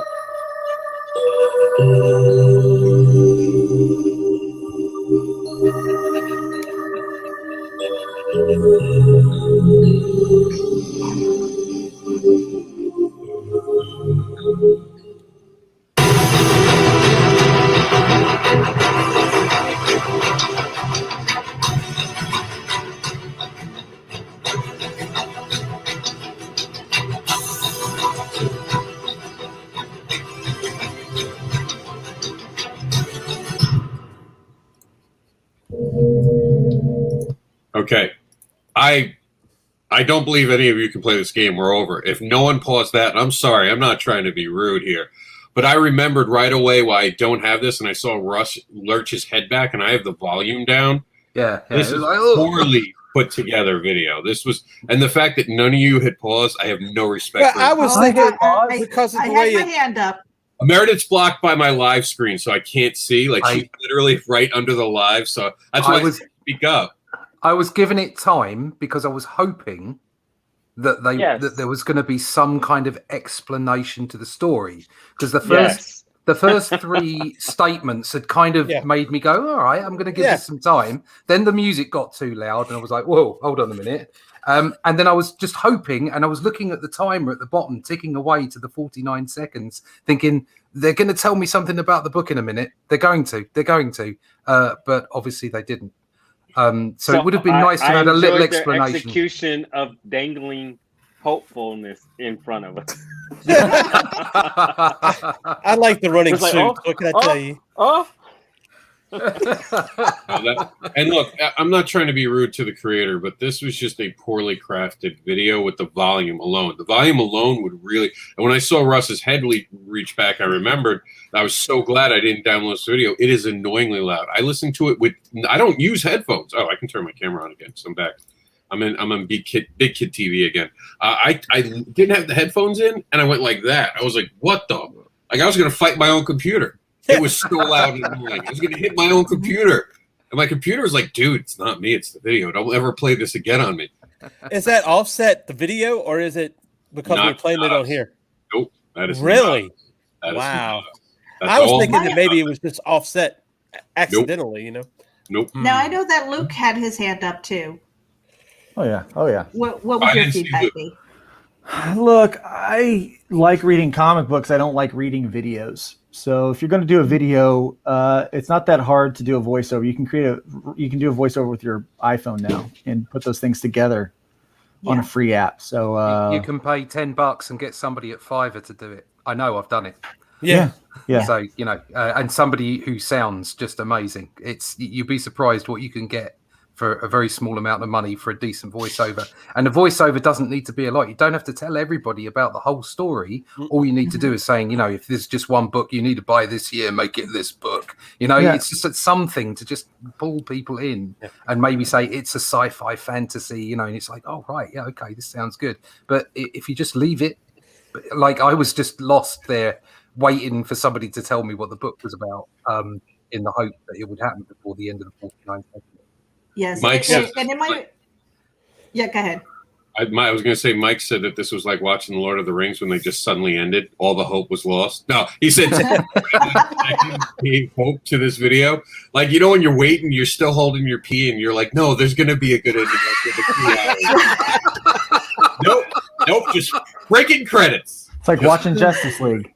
For me, a lot of these videos, I will watch it twice. I will watch it once with my eyes open and once with my eyes closed, because I'm also thinking, if I'm doing something and I'm listening in the background, and maybe it's because I do podcasts as well, I want to make sure that those people who are just listening have something to go by. There was nothing there but music, and then it was really loud. Yeah. All right, we're going to move on to Break Run. Brand new to this program. We are seeing this for the first time, just as a few days to go. This is a glow-in-the-dark comic. Check this out.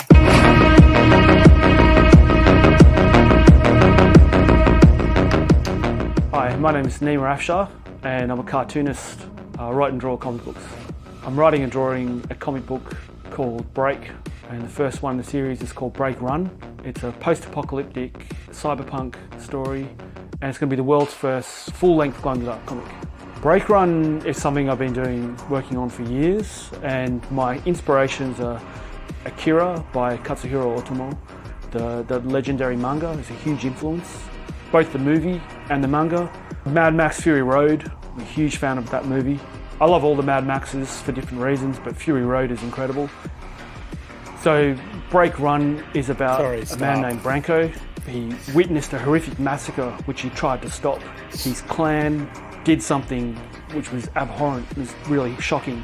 He tried to stop it, he couldn't, and he left the clan. And 10 years later, he's a tracker working in the city, and he finds out the same thing is about to go down again. There's another massacre that's about to happen. He's the only one that can stop it. So that's where the story begins. A full-length glow-in-the-dark comic book has never been done before. Quite a difficult thing to do, so I just thought it would be a cool challenge to try to take on. I see you guys, we just have only 2 videos so far. Thank you. So when the glow-in-the-dark turns on, certain elements will be revealed that wouldn't otherwise be there. We're asking... Got it.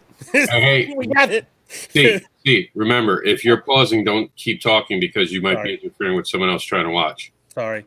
Yeah, no, it's okay. Meredith disappeared, so I think that was kind of because Mike and I think Russ and me were all into the art. We kind of were just sitting around watching the art. So I hadn't seen that before either. That was new to me. I know Luke tapped out. Yeah, I tapped out. I think it just needed to be a little bit more concise, because when it first came in, I thought, all right, it's another one of those videos. But then he did something very clever, which is exactly what you should do. He went straight to the product, started talking about the product, and you saw some of his art and him doing the art. And that's I'm thinking, okay, this is good. I like this. But then he kind of just droned on a bit too long and made too long an explanation of the book. And for me anyway. And so by the time we got to the end there, I just felt like if he could have condensed it all a bit more, it probably would have been better. But certainly in the first 15 to 20 seconds, he had me. And then it kind of petered off.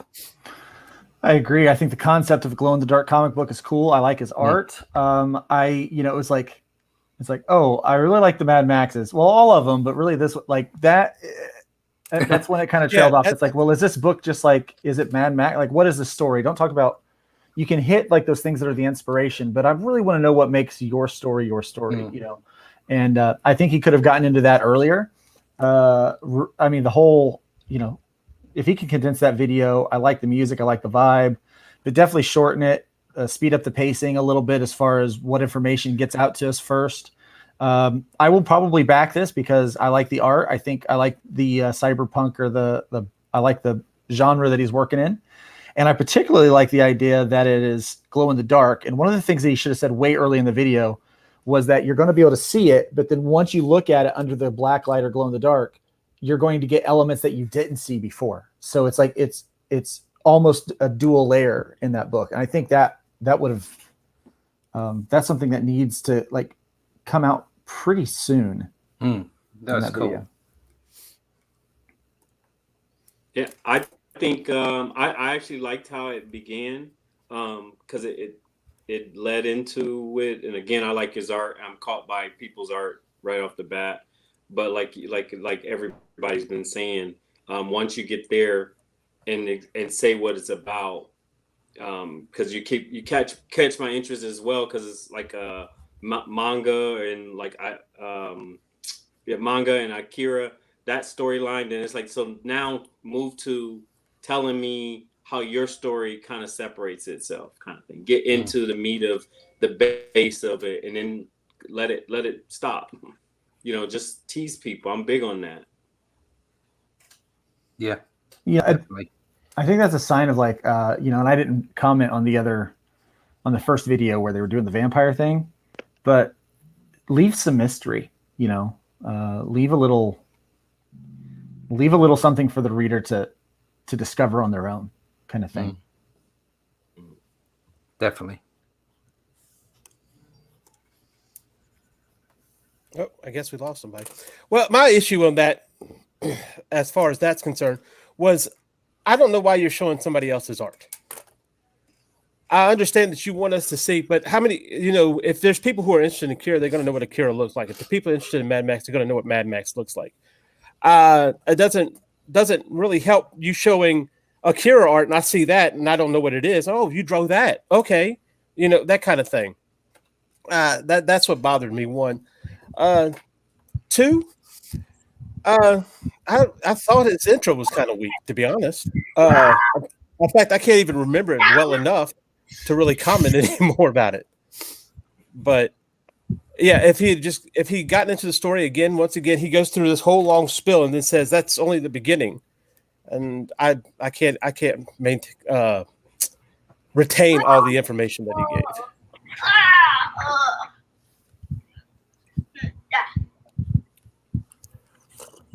Can you guys hear me? Now. Sorry, we're having problems apparently down here in Cape Coral. We just lost power again, so I had to reroute. I'm going to reroute and play the rest of the show on here. So sorry about the nonsense of today. I'm getting the screen ready for us.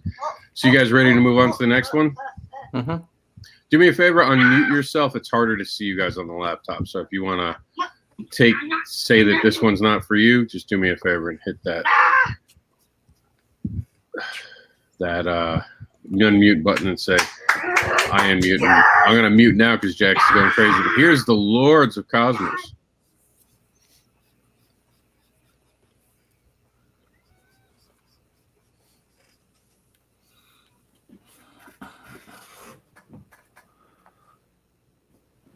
All right, for whatever reason, that video is now missing too. Oh, no, here it is. I found it. Sorry. It's mislabeled. Well, not mislabeled, just has a shorter abbreviation. I'll fix that. Here we go.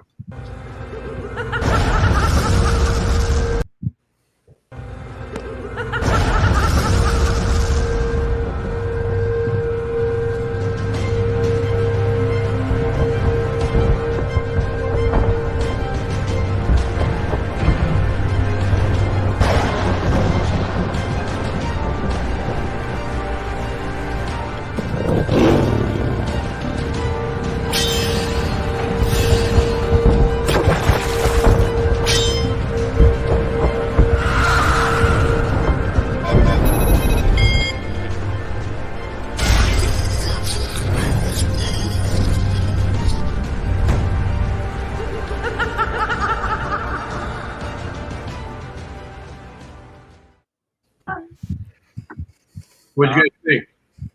Go ahead, Mike. I was just about to my hand up. It just didn't do anything for me. That's all. Is there anything they could have done different? I don't have anything to say besides I can't say I enjoyed the art. I can't. It's not. He didn't tell me anything about the story, so I can't say good or bad about that. I just don't have anything on it. It's nothing that would compel me to make that back it. Yeah, Mike nailed it. It didn't say anything. It didn't tell us anything. No. It's very vanilla. Yeah, it's very vanilla. I think you'll probably see 100 little videos like that where it's like this dramatic music movie, art flashes up, but you know, I've heard this phrase that my art speaks for itself. Well, that's a load of crock. I think sometimes you have to speak for your art. You know, because there's so much of it out there that we can get. Tell me why I should give you my time and my talent, not my time and my treasure. Why should I give you my time and my treasure for this? And I think that's, it didn't speak. Do a voiceover with that thing. Yeah. Just again, go to the voiceover, go to Fiverr, hire a voiceover actor.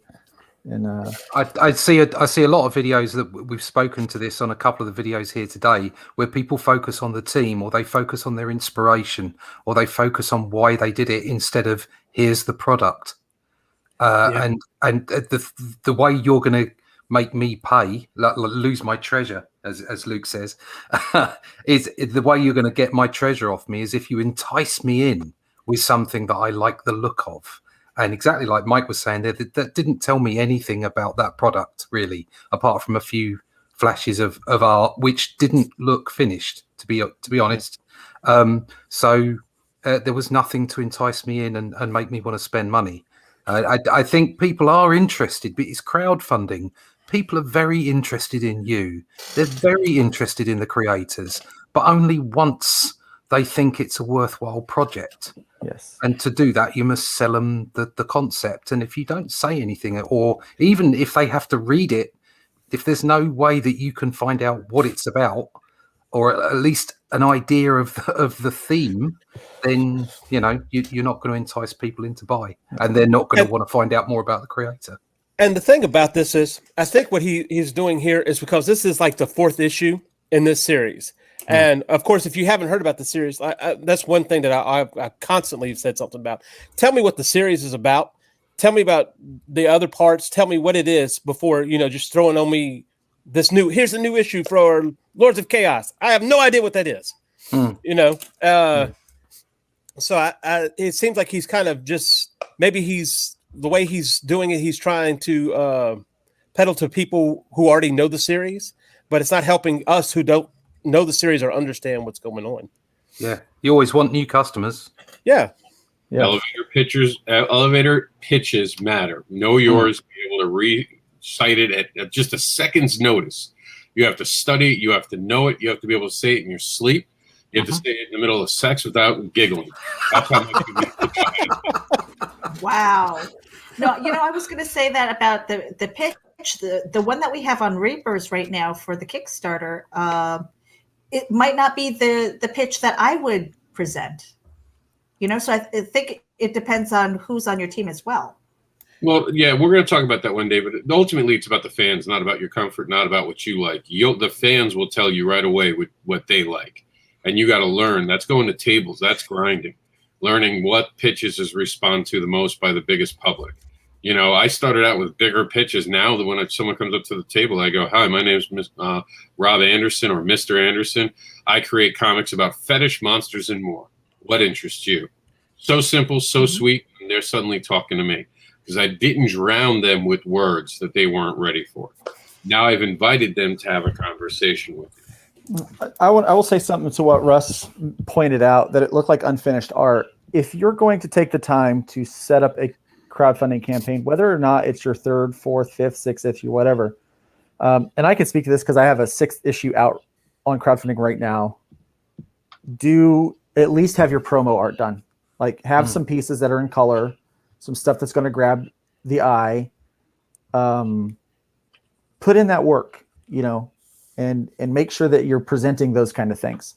And if you're doing something that's a 4th issue or a 5th issue, like everyone else said, everybody's comic is every comic is somebody's first comic. I had a guy that recently, with this last campaign, I was on issue 5, now I'm on issue 6. He went in and there was still the opportunity to get issue 1. And so he picked up issue 1. I mailed it to him. He went back, got all 5 issues, got the 6th issue. If I didn't give an opportunity for this guy to be introduced into the story, I would have lost a customer. I would have lost a reader. And so that's important that you're thinking about the one that is going to straggle along and find you, because we don't have the marketing power of Marvel and DC. So people aren't going to know about our character just because it exists. It's going to take time. There's a term in business investment. It's called sweat equity. And it's when you bring a product to an investor and you've already put a lot of work in and they can see you're committed. And it's a similar concept here. If you bring, 6 or 7 pages or whatever it might be, they're full color, they're lettered, and people can see you're committed to getting a job done. And so they're more likely to jump in. And D. Alley says, also color effects, smoke, fire, gas on a black and white comic help to make your comics look unfinished. Yeah, definitely. Good point. It's very Bashki, Lord of the Rings. Yeah. Lord of the Rings is just taking a beating today.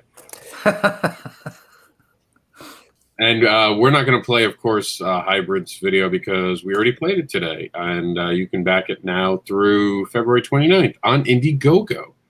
Our good friend J.D. Calderon comes back to us with Oswald Chronicles, Meredith Behave, and you know what I mean. We're going to play his video right now for everyone to watch. So here it is. This is the Oswald Chronicles for its 100th time on Kickstarter. Take it away, JD. Hello everyone, this is JD Calderon, the writer and creator of the Oswald Chronicles, and I'm here to tell you about We Were Just Passing Through, a tale where a group of Calcians, an ancient magic-wielding race, find themselves on the run from their enemies, the Grogs. Their amounts aspect ratio, find their way onto the moles of Park and Oswald's home. Attempting to forget warrior queens and their armies, Oswald and his newfound friends find themselves once again involved in a power struggle that could decide the fates of 2 races while introducing Oswald to new forms of magic he never dreamt of. We're also offering up the prose chapbook, The Trial of Oswald, where Oswald must answer for the destruction of the Mar Empire and their capital city, Wendara. Please go check out the various reward levels. We have Silver, Sketch, and Virgin. All right. Mike had tapped out. It was so bad he left the show. That's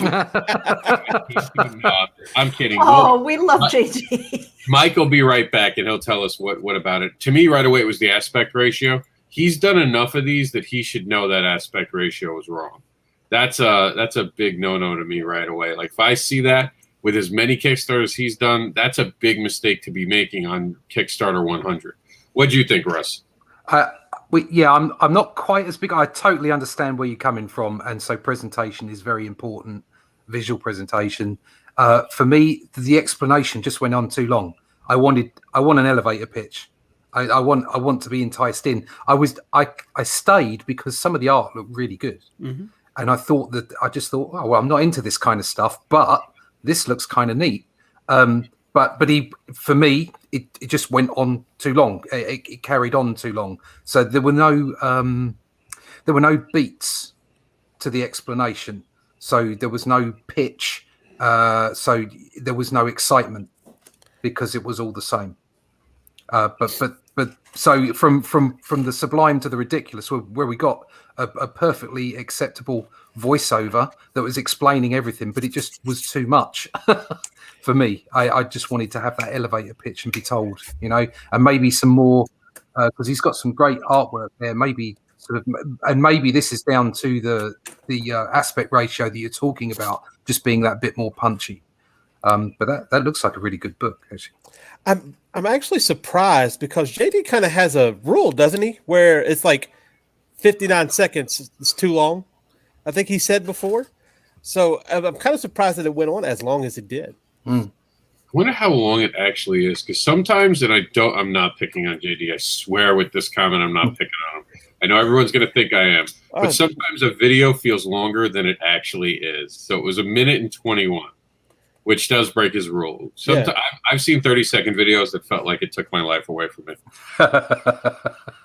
I've done this enough. I won't tell you which one it was, but trust me, I wished I could have that 30 seconds back so badly. And then I had to watch it for 6 weeks because it was an extended, long one. Yeah. And it's 30 seconds, so no one gets to pause it. Everyone said I was about to pause it, and it ended. It's kind of got that Luke Stone to it, huh? It was my video. All right, yeah, I'm kind of surprised at it. JD, aspect ratios, reach out to me. I'll help you out. We're going to check out Flytrap, and this isn't what you think it is with that cover. At least I don't think so. We're gonna check out the video. We'll see. Here we go.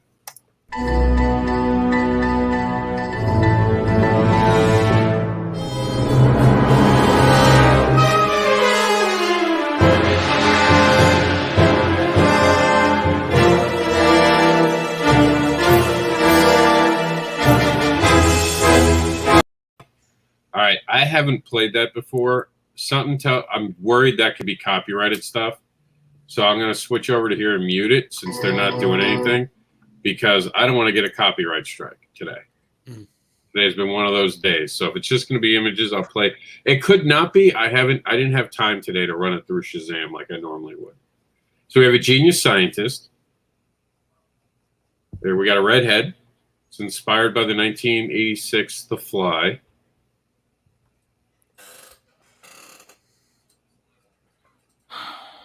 Creates teleportation, leading to the discovery of time travel and the end of the world. I don't know. I feel like we've seen this 1,000 times. This kind of story, you know what I mean? I see you, Mike. You can just talk. Go ahead, see. Well, yeah. Again, it's getting a little long-winded. He could have shortened that whole explanation up in 5 seconds. That's too long. 2 seconds, honestly. Inspired by the 1986 The Fly, he invents time travel and ultimately ends the world. Boom. Yeah. There you go. That's it. Yeah. I thought these guys were writers. Sorry, that was harsh of me. The only reason I say that is because I don't consider myself a writer, and I would have. That's what I would have done. So.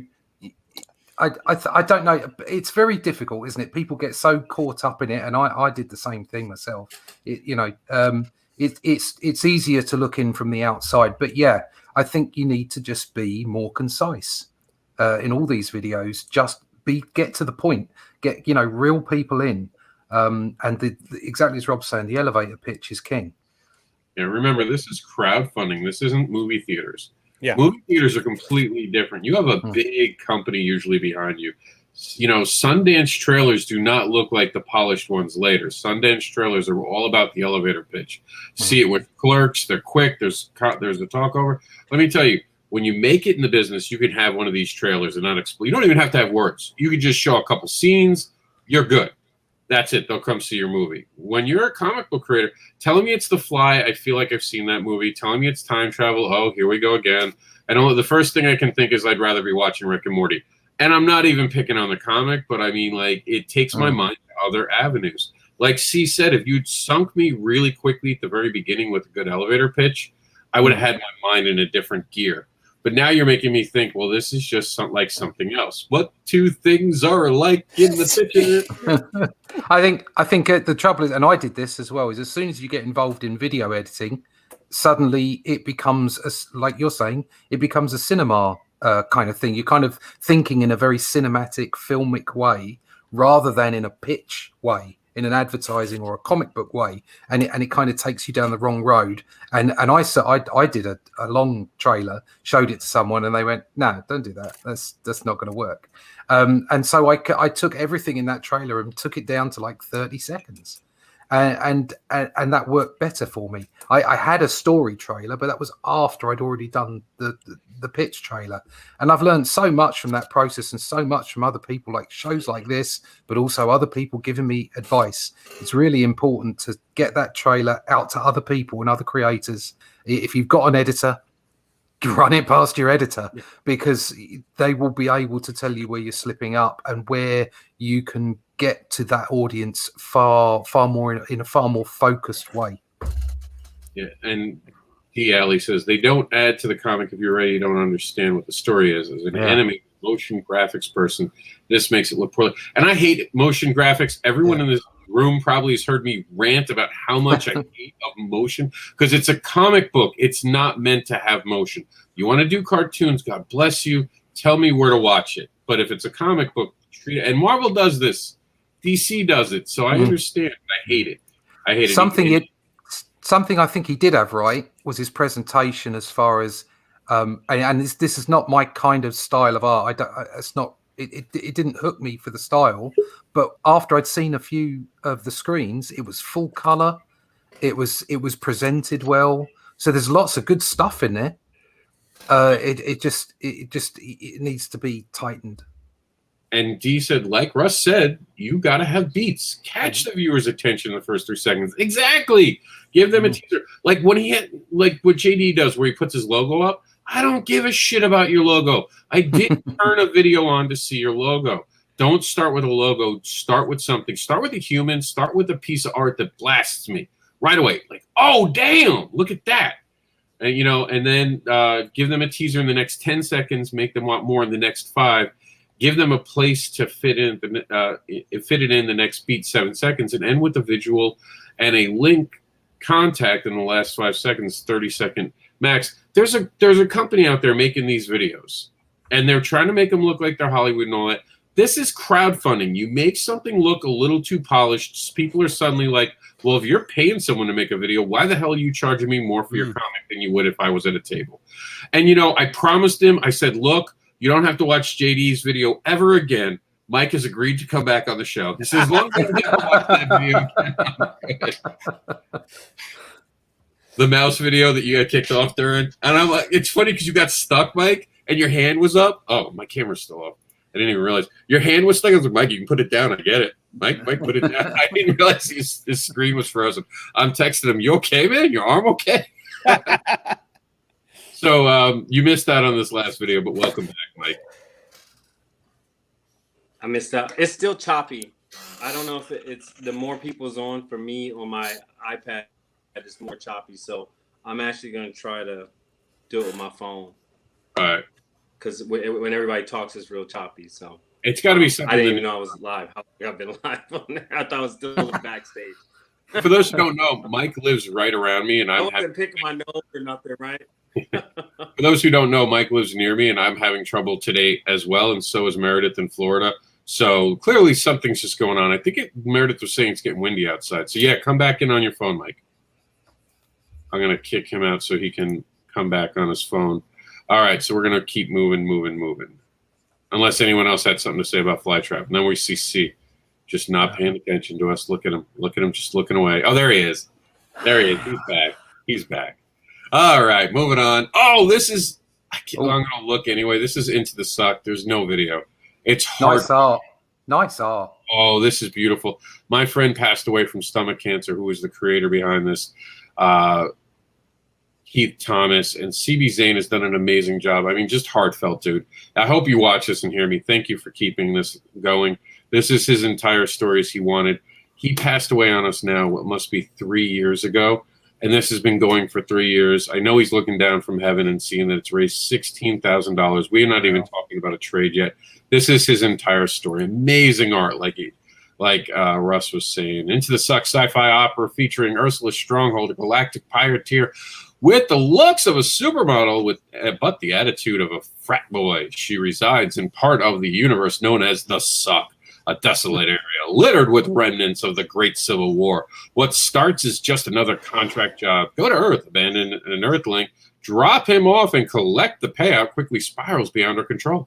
Ursula is forced to reach out to her estranged father, the most notorious pirate in the Suck, and while being pursued by the mysterious assassin Azin, and so many amazing variant covers. I'm sorry to say that this will be the last work that we know of from Keith Thomas, but I'm so proud to know that it's all successfully funded. All you backers are amazing. Look at some of this art, though. I love the character, but like Russ was saying, some of this art is just fantastic. Gorgeous, yeah. This is you don't need a video. I mean, this is a time where you just don't. You let the work speak for itself. Just amazing, amazing. Some naughty covers for you naughty people watching. And stickers. So there we go. Stickers in the campaign. Here's some of the line art. Look at that line art. CB Zane is such a talented dude. Humble, too. Like, that dude is always so nice. You meet him, he's so genuine. Could not have happened to two nicer people. You got some cosplay covers for you cosplayers out there and cosplayer enthusiasts. And here this looks like more like March Madness. Look at all those covers, right? They all like have to fight to see who will be the cover of the trade. It's gonna be like 1,000 covers for the trade. Who are we kidding? All right, so no video to pause, but we're gonna move on to the next one that we can. And this is brand new to us. Flint book number 5. This is well, we're gonna find out. I've never seen this. We got it. This was from our email. Someone sent us an email. So here is Flint book, which Flintlock. Oh, sorry, Flintlock. Thank you. I was reading the book thing and I got all confused. I'm getting old. That happens to us old people. And damn it if this thing hasn't downloaded yet. So it must have happened in the middle of it. So really quickly, while we have you on the line, just tell us a little bit about Into the Death while I'm stalling frantically. Russ. Oh, this book? No, Only Death Can Save Us. Oh, right. Okay. Oh, my book. My book. Yeah. Only Death Can Save Us. There you go. Elevate the pitch. It's been a while, actually, since I've had to do one. It's a Bronze Age-inspired cosmic fantasy romp that sees a retired entity, Death, leap from his ethereal retirement to save a young soul and the universe. It's 60 pages of Bronze Age-inspired art and fun. There's no agenda in it. It's just there for you to enjoy. You can look deeper into it. I've got some meta stuff in there. I like a bit of quantum physics and some esoteric stuff. But if you just want a journey with big guys punching the living daylights out of each other and killing demons, then you can have that as well. There's no red blood in it. So it's for all ages. There's nothing too gory in it, and it's just fun, really. All right. And I love it. We have the 8 pages, of course, in the Continuum now. Thank you for giving us the time we needed, Russ, to get this video uploaded. Here we go. This is Flintlock now. If my tongue will work with me, we'll get through this show yet today. Here we go.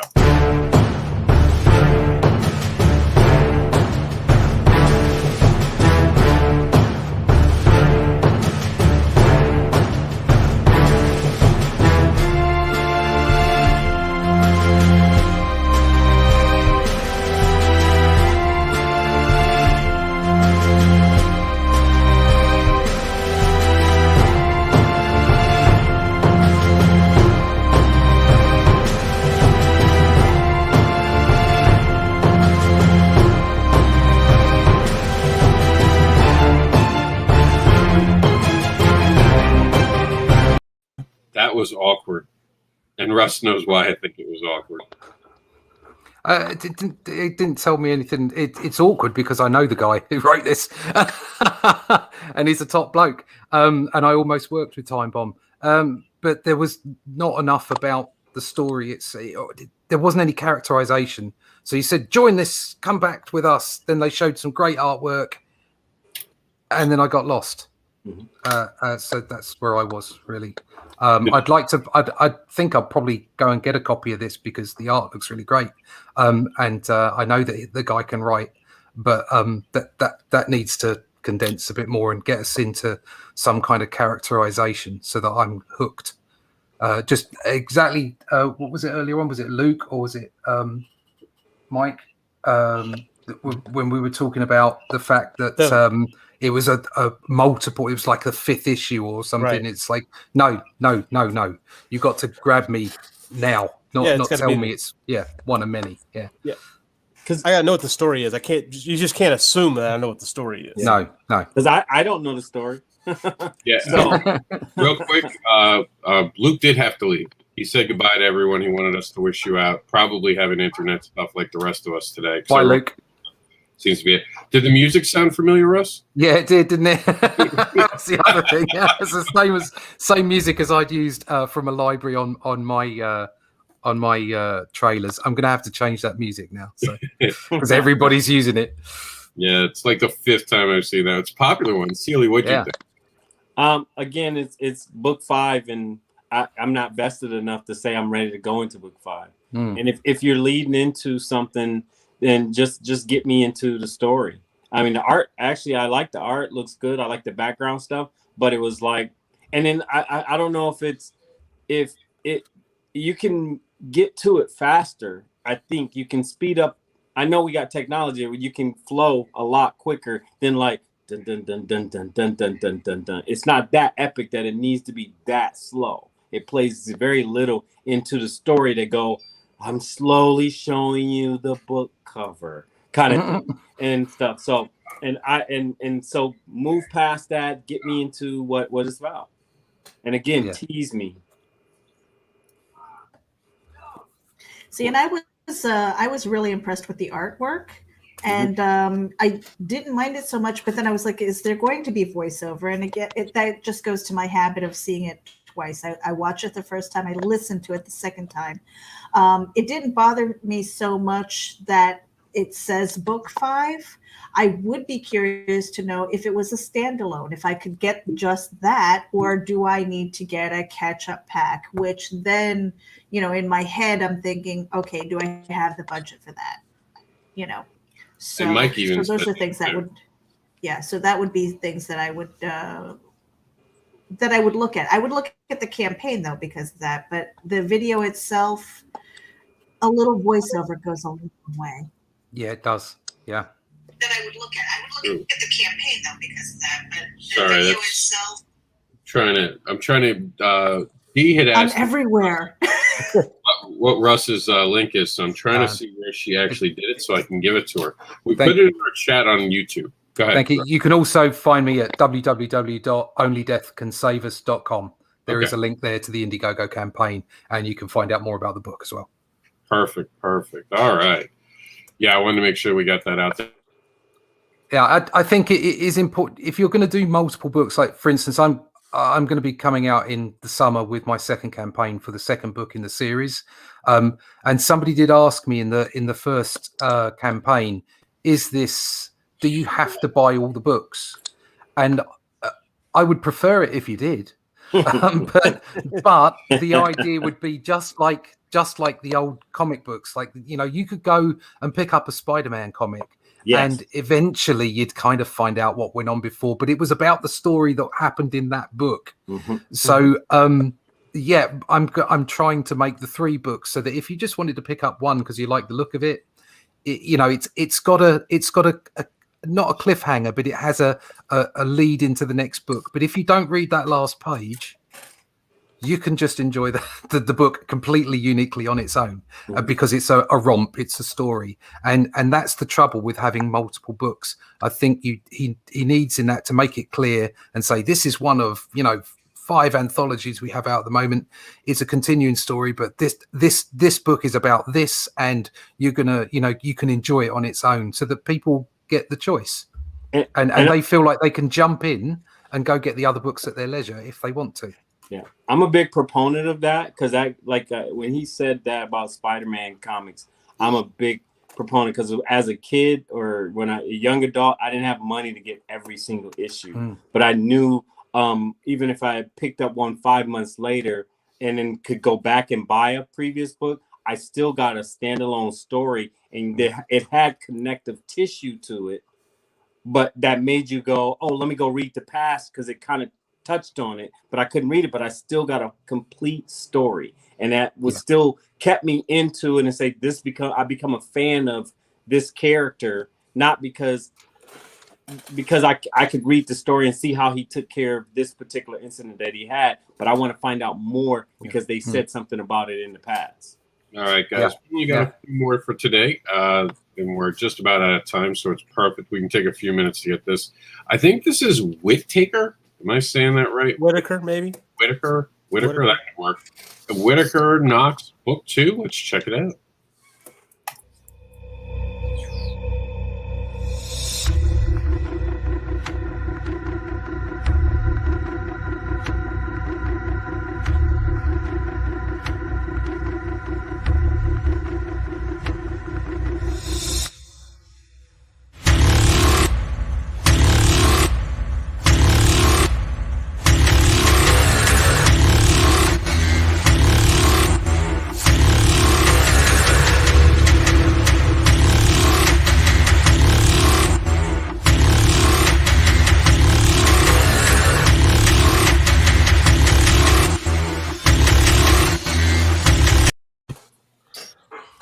I'm with Russ on that. That did nothing for me, and it actually annoyed my eyes. It was an assault on the senses. If it had stopped halfway through, I didn't need to know that the apartment was alive. I didn't need to know about the demons. Up until that point, I was caught. I really liked the artwork, and it was like, wow, this is something a bit different. The only presentation criticism I'd have is where the creator is asking us to read. It was flashing in my face, and it wasn't giving me quite long enough to read it without the visual interruption. But I have to say, I'm going to go check that book out. So yeah. See, the sad is before we even started reading it, I caught that first line right there. Found his own dead body, a horrific crime scene. That was like, yeah, and he should have left it right there. Yeah, and that would have drawn in more than enough people. Yeah. To what Rob was saying, it was like an assault on the eyes, and I don't know. There's a part of me that says, okay, I guess that was the point, because I was really drawn in by the artwork. It wasn't, I think, because of the flashing and things like that. I wasn't bothered by the fact that that there was no voiceover, which is my big thing. But I don't know that I would watch it a second time. Yeah, remember, this is a comic book. We drink in images in a comic book. We have the image and we study it. We study the whole panel. Doing this is a disservice to the artist. It is serious. This isn't a movie. Stop trying to be movie guys. Stop. Yeah. You want to make movies. No doubt the art is fantastic, though. Yeah, it's beautiful art. Imagine letting that linger. Really do you ever notice that when I do my videos, I let one piece of art, then another piece of art, so your eyes can follow that trail and drink in each piece of art? Not like, here, everything at once. That's a technical term. Yeah. Well, my question on that is, would that benefit from a voiceover? Yes, 100%. Get rid of the what is it, Law and Order? For bad guys. I think if it wasn't such an assault, like with the flashing, and exactly as Rob's saying, let the artwork linger a bit longer and cut it halfway through. Yeah. So you're cutting it halfway through to about 20-30 seconds, but let some of the art linger a bit longer. So you're up to about 40 seconds, and that would have certainly. I mean, I'm pretty hooked anyway, but it would have been a lot better. Yeah. Like I said, that first sentence hooked me right there. Before we even went into the trailer, I caught that first sentence, and I was like, oh, this is going to be cool. And if he'd just cut it off right there, it would have been a shorter trailer. It would have hooked people right off the bat. Yeah. A beautiful art, though. Like, this deserves a better. And again, stop with the beginning where you show me what studio. Like, you know how much I have a tendency to not want to watch anything further when I see someone put a studio up in front of my eyes instead of the actual. I don't see movies putting their studios up anymore. They run right into their trailers with action scenes now because an audience has a tendency to change the channel. I already know Warner Brothers. Okay, thank you, but we don't want to see Warner Brothers. We want to see. The Snyder, show me what Snyder's been working on for 6 months that every nerd's going crazy for and wetting their pants. I don't want to see this is by Warner Brothers. I didn't see the trailer yet, but I'll see if they did that. Watch them do that just to make my life hard. We don't have a trailer for this one. It's it's Spectral Void, and it looks like a stinky one. This is going to be a fun-filled sci-fi fantasy experience that collects issues 0 through 4th through special edition. Chad Thomas ends Saturday, March 6th. So check it out. We have this is over on Indiegogo. We don't have the ability to download YouTube videos because of their thing, so we're going to play this old school. Here we go. It's only a minute, though. Hello. Can anyone hear me? Yes. Is anybody there? No. My name is Axel de Vera.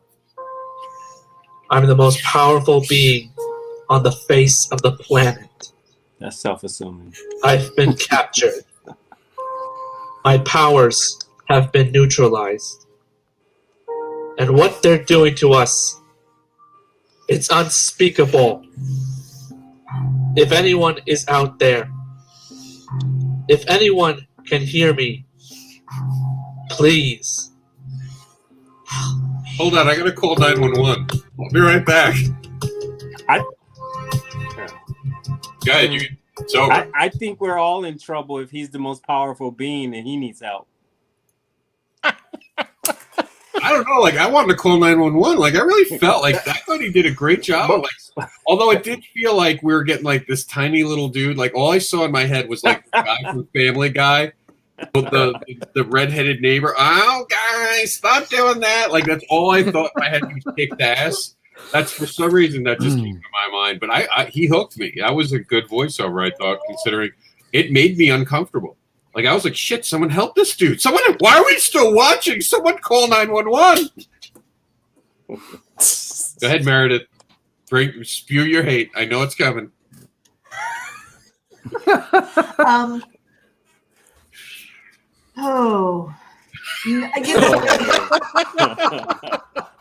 That's a good sign. Oh. Take that for a later video I make. I don't know where to start. I think the script for the video was okay. If maybe you had kind of like that rough, like superhero kind of deeper voice and stuff like that, maybe that would have helped. But the pace was slow. The music didn't go with the voice. I mean, it was just really, it was rough. He agrees with you. She said the voiceover could have had some emotional tone, rage, or how do you say that word? Someone, please. I know what it is in my head. I can't say it. Crescendo. Thank you. Other than that, I thought it wasn't bad. Just pauses were a bit too long. And I talked about that a lot recently. The cadence is more important to me than the punctuation. Not punctuation. The other one. When you speak a word. No. Pronunciation. Pronunciation. Thank you, Russ.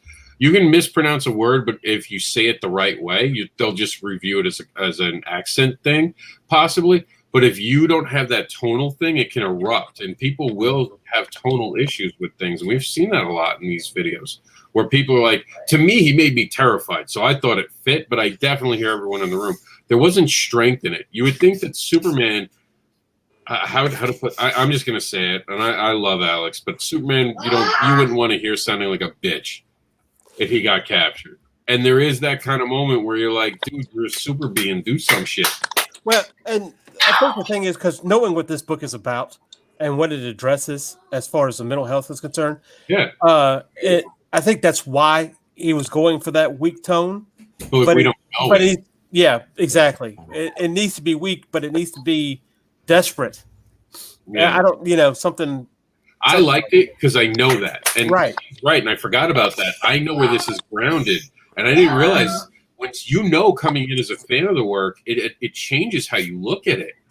You know what I mean? Like, because, all I'm thinking is Art from Family Guy. Oh, guys, I can't get it out of my head because that's just it. It's like, I'm going to kick your ass, but that's just the voice of it because I voices are important to me. But I like it. Go ahead, Meredith. I was going to say, kind of speaking to what C said, I don't have any context with this. We interviewed him. So the thing that I would say, that I would recommend, is that if you're going to go all out, if there's that desperation, you want to hear the desperation. If it's a strong voice, you want a strong voice with the strong music. That in-between stuff, that's where it gets really, really sloppy. And then there's that doubt. Exactly. Dee says, I say this every week, but are these pitch video for fans or for newcomers to your video? Your fans won't watch your video. Here's a shocker. Most of your fans will never watch your video because they know it. They know your stuff. The people watching the video are like, They are the on the fence people. They need more information. That is perfect, Dee. I've said it a lot of times, and Mike said some amazing dialogue. Batman, please gather your Bat family. It's Superman, and I have been beat down. And they have kryptonite sheep. Very funny. I don't know. I would encourage everybody to check out Fiverr. There are multiple people on there with excellent voices, and it won't cost you an arm and a leg. It really won't. If you're going to put a few words together, I had 3 pages read by 3 different voice artists, and it cost me less than $70. Wow. I mean, and they were good. They were really good. So I really do encourage you to go and find people on there, because you don't have to put a lot of voice on, just a few lines. And if it's read exactly as you're saying, Rob, if it's read really well, people will respond to that. And do your elevator pitch before you go into the story. Real quick, very beginning, elevator pitch, boom, 5 seconds, like Dee said. Get it in there, quick. Hit them with the elevator pitch, then go into that. Show the cover of your book if you have to. You have, what, 4 issues at this point? Boom, boom, boom. Have them pop as you're doing your elevator pitch. And exactly like Mike was saying on there, if that's the most powerful being, and we're all screwed. So, maybe come at it from a slightly different perspective, so that you can encourage people into the story, because it's kind of like, all right, that's the story then. It's a punk. It's a punk stepping in because he needs, Imagine when the bad guys have to save the good guy. I don't want to save him. No, screw him. If he has a Joker, the Joker. Only the Joker, right? I thought the same thing. Like the Joker would get Batman. You ain't killing him. You're not killing him. That's all my fun. Like he would let Harley die to save Batman. That's Joker. That's Joker. Yeah. Right? All right, so we are live with the Continuum. We have one more never before seen on a live video stream video to play. We had one more. I'm sorry that Luke's not here to see that last video. But before we do that, we want to talk about what's in demand, including Russ's Only Death Can Save Us. That's right. You can get the full story. So when you back us and you fall in love and you get those free those first 8 pages of his actual Only Death Can Save Us, he's got a full volume ready to go. How many pages is it? It's 60 pages of story. It's 96 pages of content. And so you also get, at the moment, I've still got plenty of the stretch goals available. So you'll get a print of 4 sets of postcard prints of the 4 Horsemen. And for a limited time, you'll also get a sticker and a magnet if you want that kind of stuff. But certainly, the book's there and the 4 prints, And that link is in our Kickstarter. If you just like what you see with him and you're like, I just really want Only Death Can Save Us, go out and buy the book. Throw us $1 just to show some support. Let us try to entice you with a different story. But go get Russ's book. That's why we put the link. Russ is here so we can help him get a bigger audience that he hasn't seen over in America. So go get it. I want everybody to sample death. That's a good pitch right there. That's when someone walks up to your table. Would you like to sample some death today? Johnny Phantasm's making some great action figures still on in demand over there on Indiegogo as well. And we have seasons that are in demand. That's right. You can have all 2 seasons so far. There's 2 more to come. That's seasons volume 1 and 2. In demand has now got Nightwolf Volume 1, the urban fantasy werewolf drama, now on Indiegogo on demand. We don't have anything coming soon this week, but we do have one last video, so I'm super excited about that. We'll scroll back up here. So we talked about a lot. We'll have a Reapers video eventually. We have, honestly, the Only Death Can Save Us video, which I will probably re-upload to play again if we can do it. He's got a great video, which will... I think we have it on the Kickstarter. You guys can see it right then and there. It's a great video, which, let me see. I think I might have it still loaded in my actual URL thing. Yeah, here we go. Let's play it real quick, because it really is a cool video. It's one of my favorite videos from 2020. I really was surprised you didn't put it up for an award this year, because I tagged you in that video for the year. I just haven't seen that. Sorry. I'll send it to you again. All right. Cheers. Thank you. I think this is this was one of my favorite. I was sad when this went away, and when it went in demand, I was still playing it for a while, but I wasn't playing anyone else's in demand. Is this the long one? Is this the one with the story in it? We're going to find out right now. All right. Let's get to it. No, it's a shorter one. Oh, no, this might be the longer one. 20 billion years ago, as the second age gave away to the third, one last great war raged between Satana's forces of cruel chaos, who had ruled for a sliver of eternity, and the forces of order, who sought to remake things anew. The Supreme called her warlords the Pillars of Creation. Their purpose was not to bring apocalypse, but to welcome forth the new age. Over time, their true purpose would be forgotten, for such is the fate of legends, and only their names would be remembered. War, famine, pestilence, and death.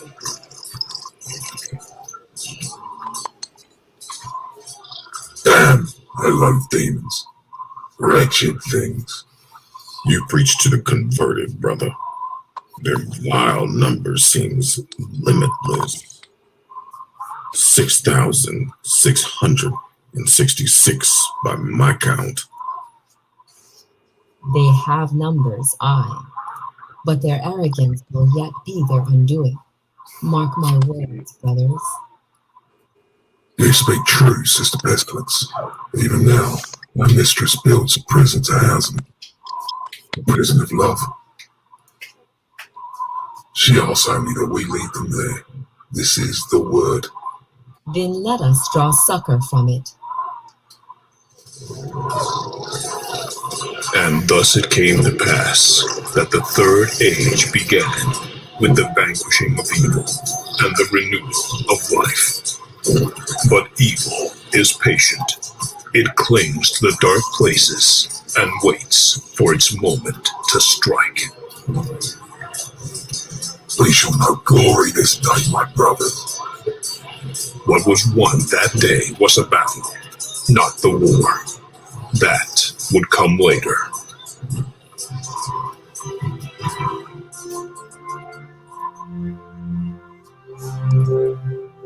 All I can say is, shit! That was good. I was like, keep going! Don't stop!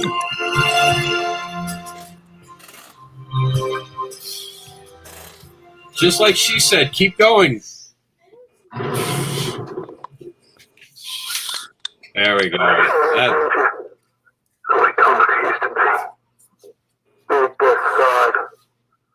Sign up exclusively in Indiegogo from the Dust Conservative.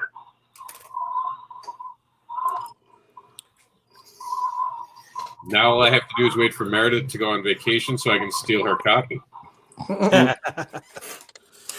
That's awesome. So you used Fiverr for those voiceover guys? Yeah, really good voices. They had great voices, yeah, they were really helpful. And I got like three. Each of them gave me 3 or 4 versions of how they'd said it as well. So it's like so I could pick them out. Like the first guy, the guy that did the main narration, is from Denmark, I think. And he gave me like the really deep one. Like if you only see one film this year, see this film. And he gave me another one, and this one was just perfect. It was just like narrating a book. This is like a really long trailer. My other trailer is just 30 seconds long, and is literally just by the book, and the elevator pitch, and that's it. But I thought I'd put one together. I got given some advice to like give it a go, and I got some good responses from it. People liked it, so I think it's a good idea if you can do a couple.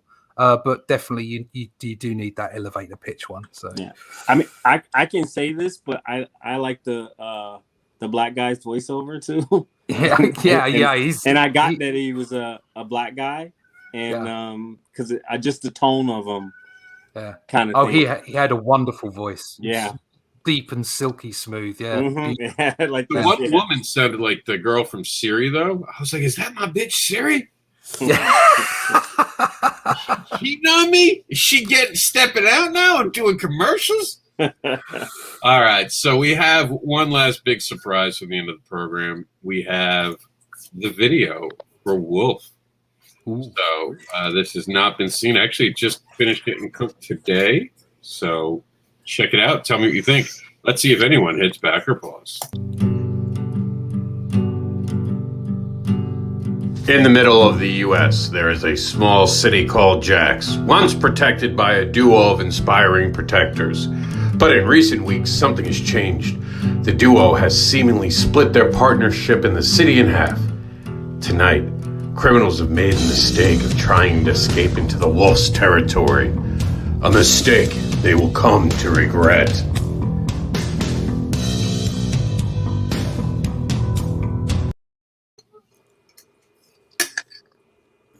Cool. The only thing that I would adjust on that are some of the transitions, so it wasn't just like pop, pop, image. Oh, that's maybe because for those who have been following my journey, my computer has gotten tasked where its video card is now kind of screwy. It limps along, it does everything, but the video, I can't do any heavy video editing software, so I use OBS. And one of the things OBS does have is the hard cuts. But if that's all you have to complain about, I'll take that, because that's just a program thing. I'll take that all day. I thought it was cool, though, the music transition. I love to play with that music transition. Mike, were you here when we played your video? You were here, right? Me? Yeah. We're going to play that one for Russ. I'm just going to take time because I'm selfish. Russ, got to check this one out. I like the slight Hawaiian tone, too. All right, here we go. I think that was your intent. Hello, and thank you for your interest in the story of Eclipse. This is a tale of a hero whose sole purpose and priority is to protect the islands of the Pacific in Hawaii, his home. My name is Mike Seeley, and I'm the creator and artist for Eclipse.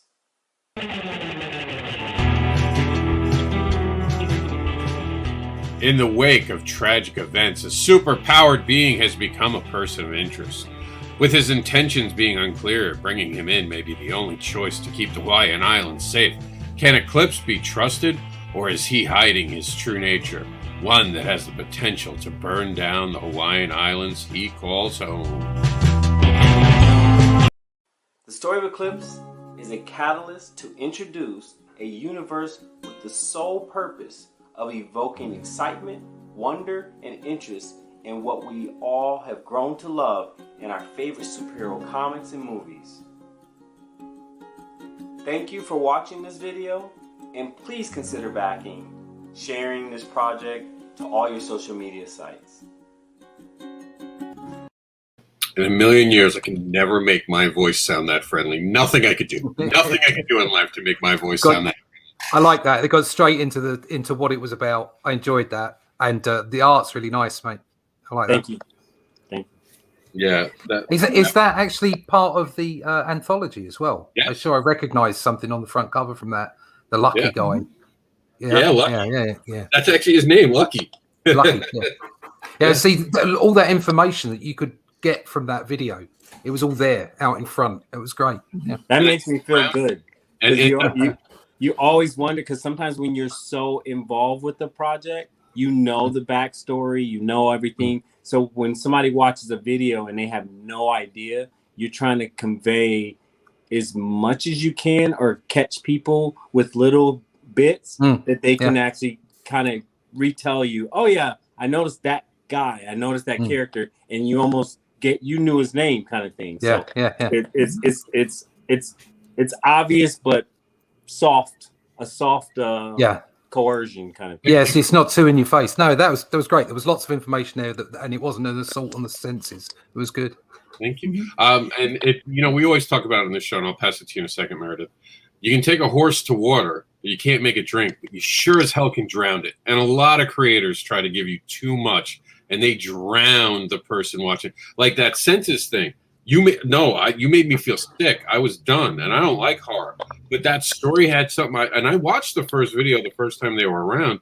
I was more interested then than now because you tried to make it look like a horror film. I don't like horror films because of all that flashy. Someone tries to come fight me. There's no flashes in real life. There's no slow horror music. They just come hit me. Just come cut and hit me, man. Come at you with a flashlight. Yeah, Meredith. Well, I was going to say a couple of things. And this isn't because I'm saying you're ugly or anything, Rob, okay? This isn't a JD moment because I never called JD ugly, but I don't know that you needed to be on camera. No, I'm not part of this. This is Bobby Gregory. No, this is Bobby Gregory's book, and I'm just this was like I was talking about of previous Becker pause when I was like, okay, glad that JD wasn't on camera. It's not because I was calling him ugly. No, I'm talking about me. It was because I wanted to. I'm not the writer, so I shouldn't be. My face. I'm not talking. This isn't about you, Rob. I was saying that your reaction when I was saying JD, like it's a good thing JD wasn't on camera. Oh, we're talking about that. I'm sorry. I thought you were talking about the video. No. For this video, I'm telling you, for Mike, I don't know that I necessarily needed to see your face. on the video. I would have liked to see some more art, I think. And that's what I was saying to Rob. It's not because I think you're ugly. I think you're beautiful, but it's almost it like was I late see, and I had some bags, so right. And I wanted to see more art. But having said that, the voiceover, you have a very calming voice and things, and it's almost like having read the story, because I get a little bit of the back, behind the scenes and stuff. I'm like, oh, these people are going to be like surprised. It's like, boom, it's going to come. It's like, okay, is he blowing up stuff? So it's almost like, we're really nice and sweet now. And all of a sudden, boom, you're going to get the story of Eclipse. Well, the hardest thing with these videos you got to remember is we're basing on a 4 or 5 days.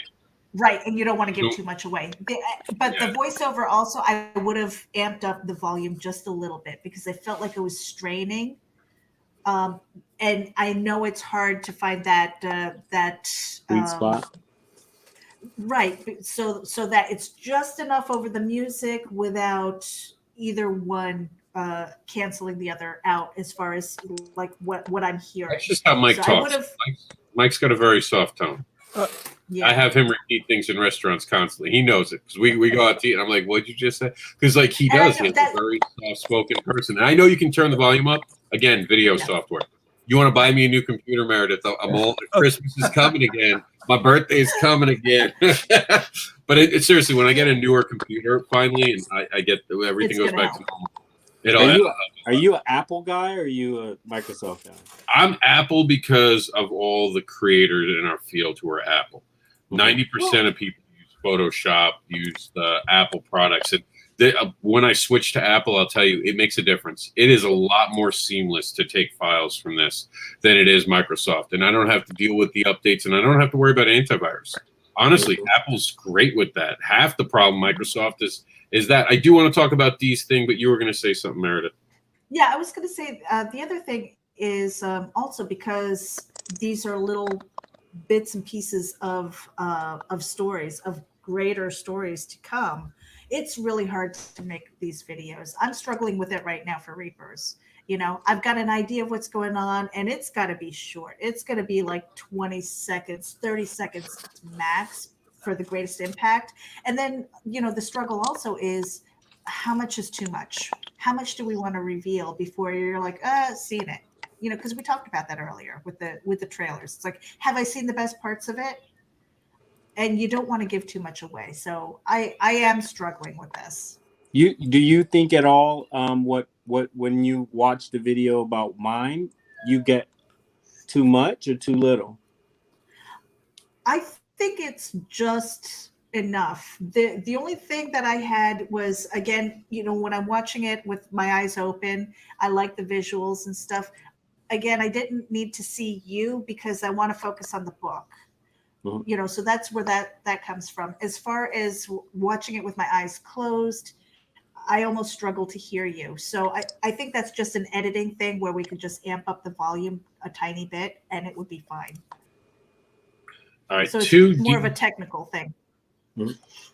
2D's comment. One day someone's going to have to explain to Kickstarter and Indiegogo. You okay, Mike? Yeah. I stretched my chair. If he dies on us, everything in the book becomes more popular. Wait. What? No, do you? No, that'll be me later. Okay, that'll be me this afternoon.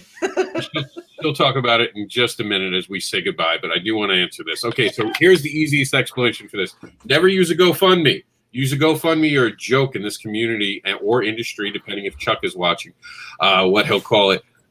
Will not support you. We're not paying you to make a book, and then maybe if you feel in the mood, you're going to give us money. Do not use GoFundMe. Kickstarter and Indiegogo comes down to preference. They're the same thing, slightly different changes. There's a little bit more that you pay for Kickstarter, but you get a bigger, wider reach with the way that they integrate their system with backers, get to know what other backers are backing. And Indiegogo happens to be a platform that has better perks. It has the ability to play a YouTube video. It has better add-ons. So it really comes down to your comfort. And for some people, they also like to pick one over the other because that's where their fan base is. But both do a job of crowdfunding. There is very little difference. Also, another thing for Indiegogo is that Indiegogo takes the money out immediately, as well as Kickstarter waits till the campaign is finished before it takes the money out. Yeah, Mike. I would have to say that I approached both. I've got an account on both of them. I looked at both of them, and from my perspective, it was the user interface, the fact that the money got taken immediately. There was no, oh well, we can't pay you now, and just the general interaction, the way that it worked, the perks. It all came down to a business decision, and that was it. I do have to say one thing. I'm still waiting for Indiegogo to pay me for the the in-demand that they had. I'm still waiting. Really? I get mine once a month. I know. I've heard everyone else tell me how great it is for them. Just like the stimulus. I got mine, Rob. Where's yours? Oh my God. Don't worry, I'll send you a check. Well, we're going to say goodbye now. Let's go around the room. Russ, you were in last. You get to say goodbye first. Okay, thank you very much for having me on. It's been a real pleasure. Everybody's been wonderful on the panel. You can find me on YouTube as Comic Book Black Belt. I've got a YouTube channel where you can see the process I go through for my work, a few reviews, bits and pieces. That will be expanded soon. You can also find me at russleach.com or comicbookblackbelt.com. You can find me on all the relative social media places. Most of my links are on the websites anyway. And you can also find out more about the book Only Death Can Save Us at onlydeathcansavus.com. And there is a link to the Indiegogo campaign, which is in demand. Hi, I'm Mike, and again, we're finally released and going into the Continuum, and I have a story that's starting, and you can reach me at MikeSeeley.com. There's where you can see some of the art that I've done, professional work with Marvel, Star Wars, just different stuff I've done. But also, if you get a chance, check out my Instagram, Mike_MJS, and I should come up, as well as the Eclipse comic is the_Eclipse comic on Instagram. Hey, you guys. All right. I'm Meredith Loughran, and I am getting ready to prep myself after Sunday Comics Brunch to do Reapers for Reapers. Nita Lanning and I are going to be doing a Carolina Reaper live for your pleasure. We may die. I don't know. If it does, make sure that you get our Virgin cover because that'll be a collector's item. Thanks, Rob. All right. I'm C. Michael Lanning. You can find me on Facebook and Instagram under C. Michael Lanning. You can always find me on Wednesday Night Wham over at the Silverline group. Also, of course, co-anchor on Weekended on Fridays, where we talk about mainstream and indie comics because they're both the same thing in our opinion. And of course, Reapers are coming out in the Continuum. Go back it, please. I know I'm pretty, Rob, but you can go ahead. I was not watching the Justice League trailer. That's not what I was doing. Yeah. I don't know what you were talking about. You could have talked just about 30 seconds longer, though, just for the record. I didn't want to get backer paused. So we're out, guys. Thank you. Please support the campaign today. Enter the Continuum. It is about the beginning of something that brings us all together, something that's tangible. The creators can all come and be in one place, in one space, and share a space and just support each other. So thank you for everyone who's already back. You're all awesome. Stay awesome. You know who I am, so I'm out of here. With that, we'll play Meredith's great outro. This is one of my favorite parts of the week is just this outro. And That's Vidania. Yep, we are out of here.